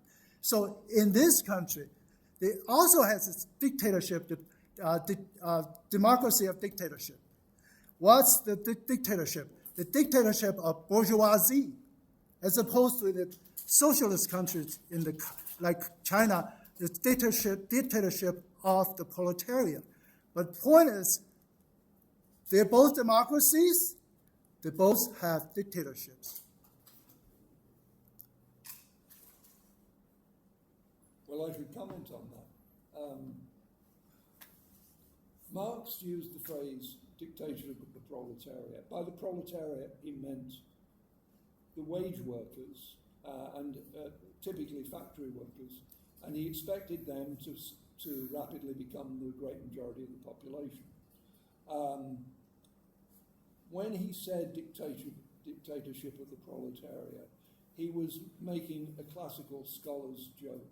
You know, Marx was someone who read through the works of Aeschylus in the original Greek every year. So dictatorship was a Roman term, and it meant an emergency government. It didn't necessarily mean a single individual, although that's the most common thing in ancient Rome that we encounter. Proletariat meant the wage workers who he expected to become the great majority of the population. So what Marx meant by the phrase dictatorship of the proletariat was an emergency government to deal with a critical situation under the control of the great majority of the population. That's what he meant by that phrase. Now, as I understand it, in China in 1949, the proletariat, in Marxist terms, would have been a small minority of the population. Most of the population were peasants. They were individual farmers, not wage workers, not members of the proletariat. So there never was or could be a dictatorship of the proletariat in China because there was hardly any proletariat. And the people, Mao and the people in the Communist Party were the leaders of an essentially peasant movement with very few proletarians. So this is a kind of abuse of these concepts. When the Bolsheviks departed from the idea of democracy, prior to Bolshevism, Marxists were utterly committed to democracy, freedom of speech, freedom of assembly and all that. But the Bolsheviks wanted to depart from that and have a dictatorship. But of course they insisted on using these Marxist terms to refer to it. So they loved the idea of calling it a dictatorship because that sort of justifies harsh measures. And in fact, of course, the Bolshevik government was not controlled by the working class in Russia at all. They had no say whatsoever.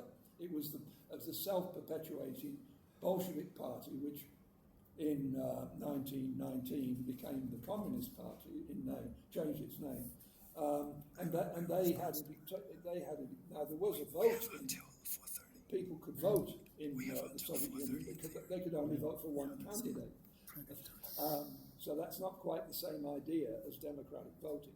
So these misuses of the term dictatorship are used to confuse the issue. So people often say that China is ruled by Confucianism, but you can change it slightly and say it's ruled by Confucianism. That's their ideology. So that's one of the worst jokes I've ever made, actually. Confusion, issues, well, people can be confused. The issues cannot be confused. People are confused to a certain extent. We just let them be confused. But issue, let's make more effort to clarify the issue. Marx may have been tongue-in-cheek when he was saying dictatorship of proletariat. But the Chinese Communist Party, or Mao himself, was dead serious when he said people's dictatorship of democracy. It's dead serious because there's a distinction between people and the class enemy. So once you're a people, you have rights, you have political rights, it's your democracy. But you're outside, which means you're a class enemy. Then you don't have the rights. You're not part of the democracy. You either convert or you be eliminated. Then we have total democracy of the whole country. That's pretty much what the state China right now. You have very little people that are considered class enemy. Well, you can see the Cultural Revolution as chaos. A lot of class enemy re-emerging. They make a lot of people class enemy. That was disaster. But right now, China has come to equilibrium, the tranquility that no one is a class enemy, so the democracy is overall. And, okay. So you have the superstructure, like I said, it's different from the capitalist tradition. You have a channel for people to reflect, to influence the policy. So there's democracy there, so whether they want to go that route of the Western democracy, which we see a lot of downsides, it's up to them. We'll see. Do we have any more questions? I'd like to answer. I want to direct this to Larry. And introduce yourself, please, sir. Oh, okay, my name is Olawale. Basically, I read some stuff online saying like China was able to like get almost 800 million people out of poverty.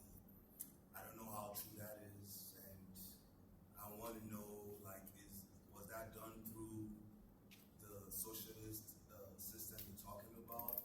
And also, I'm more concerned about growth in the sense of like what you said earlier. You said basically capitalism trickles from the top to the bottom, and correct me if I'm wrong, and socialist starts from the bottom to the top. But at some point I'm wondering like,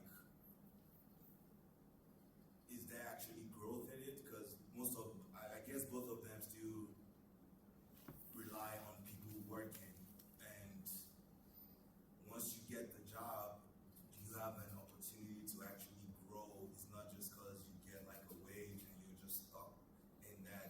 Oh, the glass ceiling. Yeah, the personal growth is not a top priority. It's a collective in the socialist system. That's why China tried to implement. That's why they get a lot of complaints like entrepreneurs. There are a lot of people, they're spooked. They're spooked because of the current trouble, the recession they're going on. They say there's going to be a retreat of the private sector and advance of the state. That means more socialism, if you will, more planning, less market.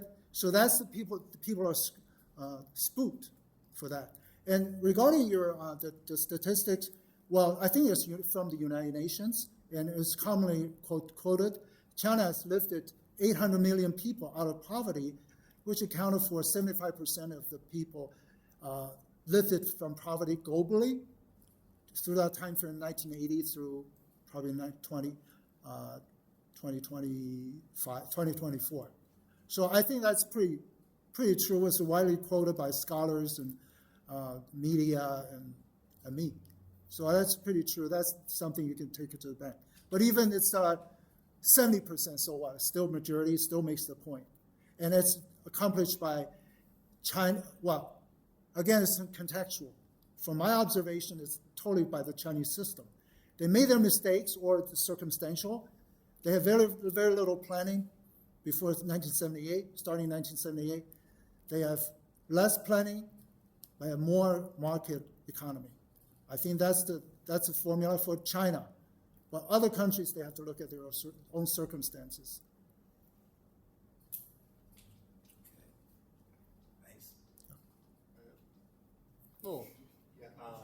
And- name is, Y'all, you go ahead, yeah. my name is Art. Just want to ask Robert. I know you have mentioned that the capitalism is the perfect system for the world, like you have mentioned before. Can you name like one country that represents that perfect capitalist system that everybody else needs to follow? No, So there's no perfect system right now. But I don't think so, no. So But I think I think that some countries are worse than others. So then, And I would say, what kind of system? Like, if it's a capitalist system, then there's not even an example for it. I mean, what kind of example? I mean, what's My definition of capitalism includes free market capitalism and various degrees of state intervention, right? So that, and I think that usage is pretty close to a general common usage. I'm in favour of the free market. I'm in favour of a lot less government intervention. But I don't think there is a perfect capitalist country or anything like that. I think all countries would benefit by less government intervention. I mean, there needs to be some kind of control, like, because you cannot just because there's going to be a lot of like chaos. Well, there needs to be a system of law because the market requires Where everybody security needs to follow, and right? property and so on. Every country, every like society, like they need to follow the rules and their like whatever the global rules. Well, I mean, a system of law emerges, and people, there must be some kind of system in place to encourage people to follow the law, and the law must be just. Who's actually going to be enforcing that law? Like, Right. is it going to be a one country? Is it going to be a group? Or Well, it's usually enforced within a country by the government. so we have something like a UN, right? Right now, that's supposed to be like Right, there is that. But it's not working because some countries they feel like they're. Well, above the international UN. law is a different thing, but I mean, I think there are principles of international law, and I think that the biggest offender in terms of international law is the United States. I think it's the big terrorist agency in the world, and people who resist it are to be applauded. So as long as the United States is there, we cannot really just come up with that. Well, I hope to be able to reform politics in the United States so that they become less insistent on control and ruling the world. I don't think they can rule the world. I think, and I don't think they should want to rule the world. But the neocons, who are the present ruling class in the United States, seem to be slow to grasp this. But I think recent events in Ukraine and the interaction between Iran and Israel, which Iran won very handsomely. I think things like that are episodes in the gradual education of the United States ruling class. When in my raw youth, I used to be in favour of abolishing the ruling class, but now I want a ruling class that is in touch with reality. It's a much more modest objective. So I think the hardest thing is going to be finding the group or something that's going to be enforcing the law for like a global law, because it's like right now it's kind of like the United States is actually doing that kind Right, of law. but I think that each nation state will do what is in its interest, as long as there are nation states, which I certainly expect to be at least for the next 500 years. Each nation state will be appropriately incentivized by the possible behaviour of other nation states. So in other words, I'm in favour of what's often called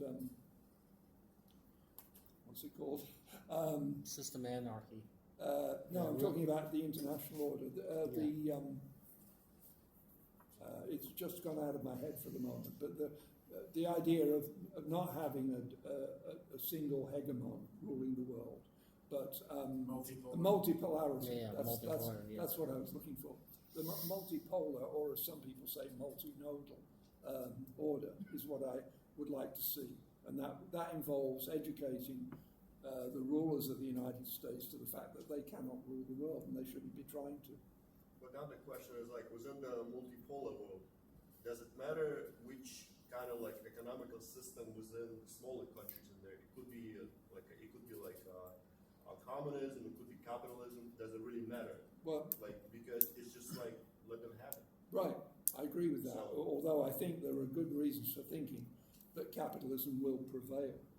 I mean, if you contrast the situation in the world today with the situation, let's say, in the 60s and 70s, one of the things that is quite remarkable is the absolute death of socialism. Now, it's true that you can find places like North Korea and Venezuela and Cuba, but they're basically, China has gone capitalist, Russia has gone capitalist, and there is no serious socialist alternative to capitalism. There are different degrees of regulation and intervention in capitalism, but there is no alternative to capitalism. And that's my view. There is no alternative. We have a question from this gentleman. I wanted to make a statement on after 1949. China was isolated by the rest of the world until 1970. So if you just want to give them that span of time coming off of, But they were isolated by their own choice, right? and then isolation. They were isolated by their own choice.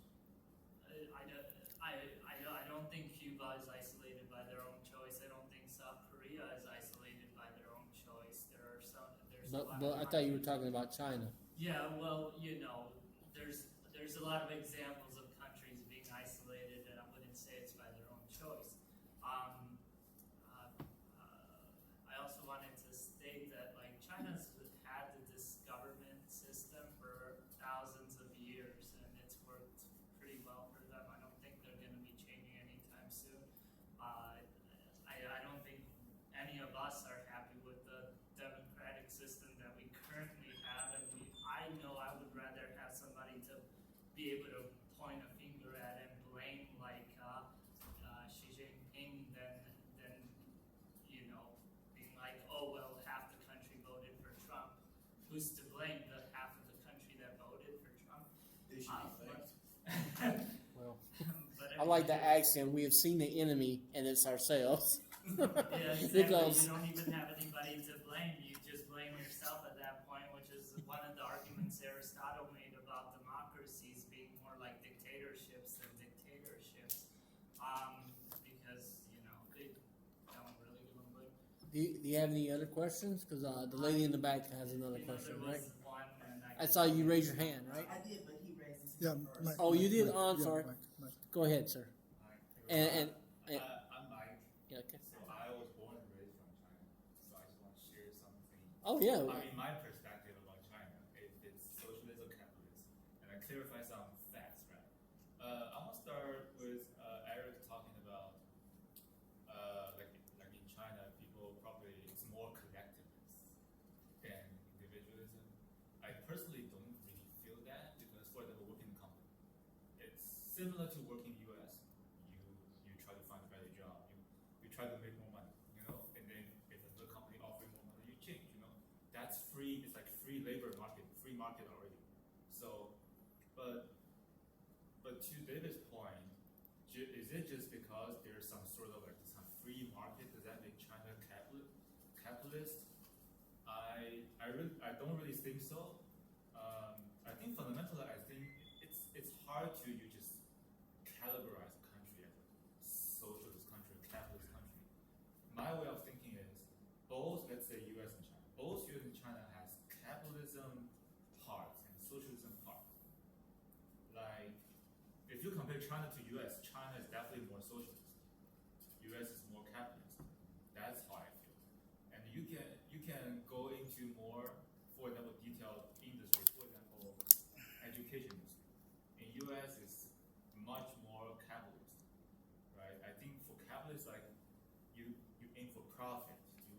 You're less for the public. That's definition individual, for the business owner, right, for profit, while socialist more for the public, right? So education system in U.S. top schools are all private schools. Tuition is really high, right? You probably need 200K to graduate from Harvard, but in China, Peking University is the best university. You barely pay any money. It's a selection system, right? The most talented individuals, you get in, you don't need to pay too much money. Whatever you're rich or poor, same. So for that part, China is way more socialist. It's for public service, right? It's for public. But here, rich people have a much higher chance to go to get good education. I think since primary school, middle school, high school. Also healthcare, healthcare is hard to say, but healthcare is still I think U.S. is still the health insurance system, it's very capitalist, I would say, compared to China, like the medical health, socialist. It's more socialist in China. But if you talk about, for example, public social welfare for the poor people, both countries have social welfare for the people, for poor people, for people who need help. U.S. social welfare definitely is better than China because You mean it's more generous? more generous, definitely more generous. So in this case, you can say U.S. is more socialist, but the reason U.S. can do it is also because U.S. is richer. Like the GDP per capita is high, right? So I know people can get $800, like if they don't have job, $800, maybe even more than $1,000 sometimes, just for free, you know. But in China, it's much less, but they can still maintain a certain living standard. But it's just, if you talk about this part, Europe, US is more socialist to me. Like if you, in terms of the social welfare part, much better. I know that people who have, I know that people who have Medicaid can get very good, even go to dentist, you know, it's all covered and stuff, you know. But in China, you don't have such things. Like poor people, they get some money, but probably still hard. So I think it's very hard to just identify China's capitalism socialism. I do think China in general, compared to US, still more socialist. I have a question for you while you're on that point. When here, you know, our social welfare programs comes through the state, you know, you have to go through the Medicaid or whatever to the federal government, whatever. How does that work in China? Does the government have a system where if you need social assistance, let's just say you lost your job or you got hurt at work, do you go to your local government and then they would determine what your economic needs are? You know, how does that mechanism work as compared to China, the United States? Because I've always been a little fuzzy on how that works. So I came to US 15 years ago. So I actually know about US, this kind of system, better than China. Oh, okay. Because also China, like everything changes so fast every single year. So I would say when I was young, it's much worse, the social welfare. Because I could see beggars on the street when I was young, like 30 years ago. I could see beggars. There's not good social welfare, but now it's like every year it's getting better and better. It's also correlated to the nation's wealth. It's just richer in general, so they can provide more and more. Okay. So there is a system. It's like you lost a job or you're homeless. You can, I think it's two ways. One is you reach out to the government. You can definitely receive social welfare. I'm not sure how much money they can actually. So they have something similar to our unemployment Similar office. to here. Okay. But there are also people who have trouble or they have problem with government or something. They don't want to go to government. Right? Maybe they have crime. They don't want to go to government. Sometimes. But the government will take care of them. So that's the difference. Here, you can see homeless everywhere in US. You're free. You have more human rights, I would say. Mm. You can, as long as you don't provide harm. In general, it's okay. You can live in a tent, even, right? But in China, the government will take care of you if they see you are doing random stuff. Like don't even talk about if you actually steal and do any small crime. There's camera everywhere. You can get caught right away. So even you don't do nothing, you just have a tent. It's like affecting the image or something. It's like affecting people. Somebody's gonna. I'm not sure how exactly they're gonna take care of them. They're probably gonna talk to them first, help them to go to some place. There's gotta be some place for them to get like that. Okay. Like not So- just on the streets. Yeah. So in China, when I was young, like 20 years ago, there was people on the street, but now you cannot see anybody on the street. Yeah. Okay. Well, we only have 5 minutes left, roughly. We got one last question. Did you have a question in the back? Yeah, I'm not sure it's a question or a comment. It seems that we have a fundamental disagreement about what capitalism is. Not just your YouTube definition. I feel like as a group, we all seem to have a different definition of what capitalism really is and what it encompasses. If we go by your 4 criteria, it's hard not to be considered a capitalist country. If we didn't have any elections, we could still be a capitalist country. When people did nothing, we could still be a capitalist country. As long as people are making things for a profit and there's a market somewhere, honestly, we can be in hunter-gatherer society.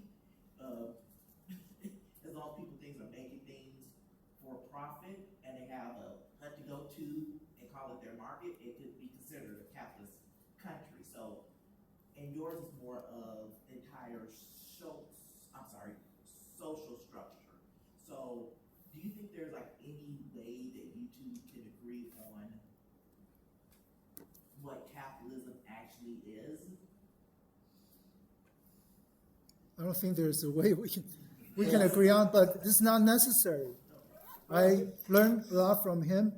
I don't know if he learned something from me, but I like this different point of view. This debate is not about who wins, who loses. It's about we just hear out the other person. This opportunity. Okay. My feeling is that if you have a capitalist society where you're making things for profit, red hair, red cap. and if it's industrial, you want to His make name's West. the labor very, very cheap. So in that case, you We can have go over a couple of utilities, minutes, no big the deal. banking, Oh, I didn't say that. and Yeah.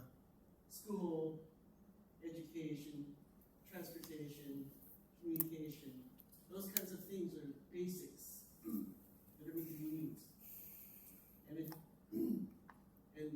if you have those things taken care of, then labor is very cheap. So profit goes very high in manufacturing.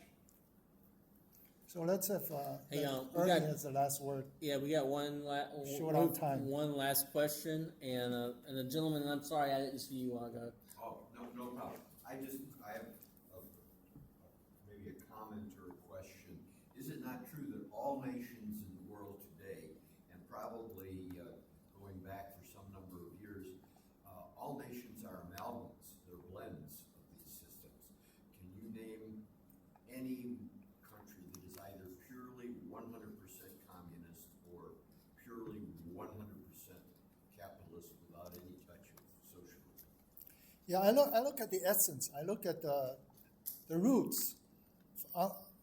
In terms of trappings, you can see all kinds of mixes. That's why things become confusing or confused. But I by nature, I like to look at the roots.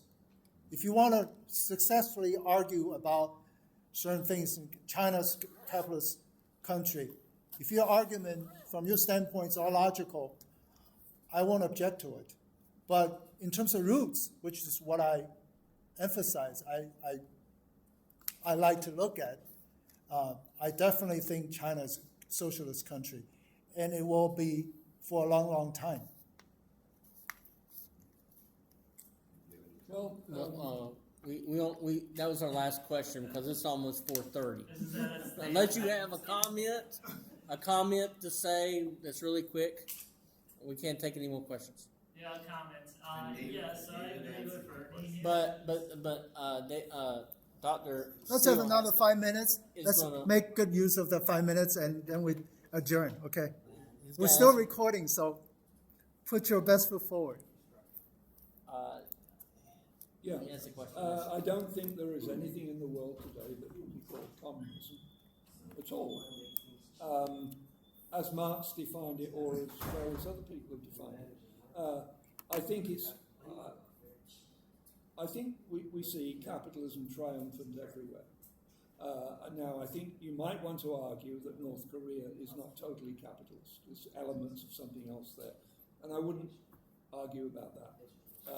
But basically, what I maintain is there is no alternative to capitalism, and that's why the credibility of an alternative to capitalism has vanished over the last few decades. It used to be that people thought in terms of a real alternative to capitalism, but now most people understand there is no alternative to capitalism. A striking moment in Tucker Carlson's interview with Vladimir Putin is when Putin said, and he was not talking just to Tucker Carlson, he was talking to the West.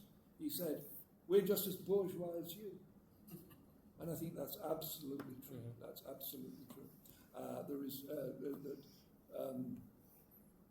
The Russian Federation is just as much a capitalist country as the United States or the People's Republic of China. Marcin, you have the last word? I just wanted to agree with Ernie here. From the debate, I kind of view this as a percentage of how much free market, how much social programs, and how much government control is in a government. And it doesn't seem like any country is either one of these, like you can't say one is pure free market, one is pure socialist program, and one is pure government control.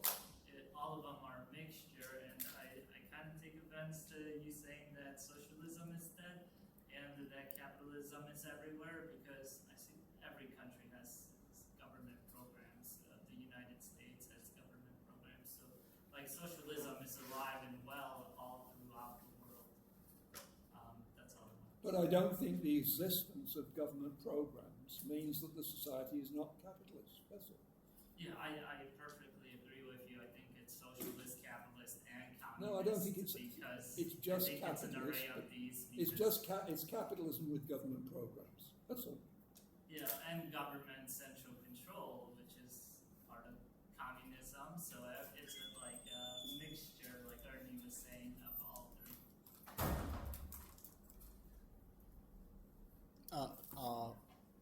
I think. Yeah, why not? I mean, I'll deal with the library. Let's have Yeah, fun. because the I'll deal library- with them. Don't worry about it. Go ahead, go ahead. I just have a few more points. Why I think China is, of course, China is not complete socialist anymore. China is, why I feel China is more socialist, because if you talk about free market, right, free market, but to some extent, it's different level between China and US, right? China education industry is not free market, right? But US, like I can open this You have to have private school time to put all the chairs away, and they close at 5. more and more Yeah. free market. The chairs, you can Also, leave them for as is. example, We'll just make sure there's Western no Well, garbage. what about the carpet? I took the carpet. or, I think that's fine. many like, Depends on how they like, use this next person, how to national use it. They system, may need like or a may or very, may not need very it. Oh, okay. Yeah, I Okay. think For example, it's many of financial the mess or the garbage, that kind of thing. Okay, okay. I just wanted to make sure, because, you know, Because sometimes US they get upset about things, Oh, and we want to be invited back. It's I like know. I would put on my US is best still smile more and free market smooth things out. China has more You can declare a joint regulations. after his. So that I think is more. They're in control of that to like at least they say it's for the national security. Okay. Well, thank you everybody for attending. Thank you for our guest speakers here, debating whether China is capitalist or communism. And our next meeting is when, Eric? For our next August 9th, the same 9th. location, about the same time, 1:30, about GDP and what it doesn't mean, what it means and what it doesn't mean. Basically, the person, Mina, she's a environmental social justice person. So she will be emphasizing, she will be emphasizing what it's not covering. It doesn't really reflect the equality or Yeah. environmental And stuff. if you want to So- prepare for that, one of the best things to do is get online and look for the World Happiness Indicator. And in fact, there's the former Prime Minister of Bhutan. He has a TEDx speech on and he deals with the topic that the GDP is not, totally reliable as far as happiness of people in countries. For those who said, "Oh God, you can come in as a debate, you can come and oppose them." The keynote speaker doesn't have to be the whole show. You're the show when you come in. Right. You can challenge. She will take it kindly. I mean, it's the I maybe, but like environmentalist typically means global warming is a problem. We need to give government all kinds of power and money to fix it, and that's just a bunch of trash. you can challenge and see what she has to say about it, and it will be online. That'll be very interesting. So, do your research, put your arguments forth, and come prepared, loaded to bear. Oh, when is that? Huh? When is that?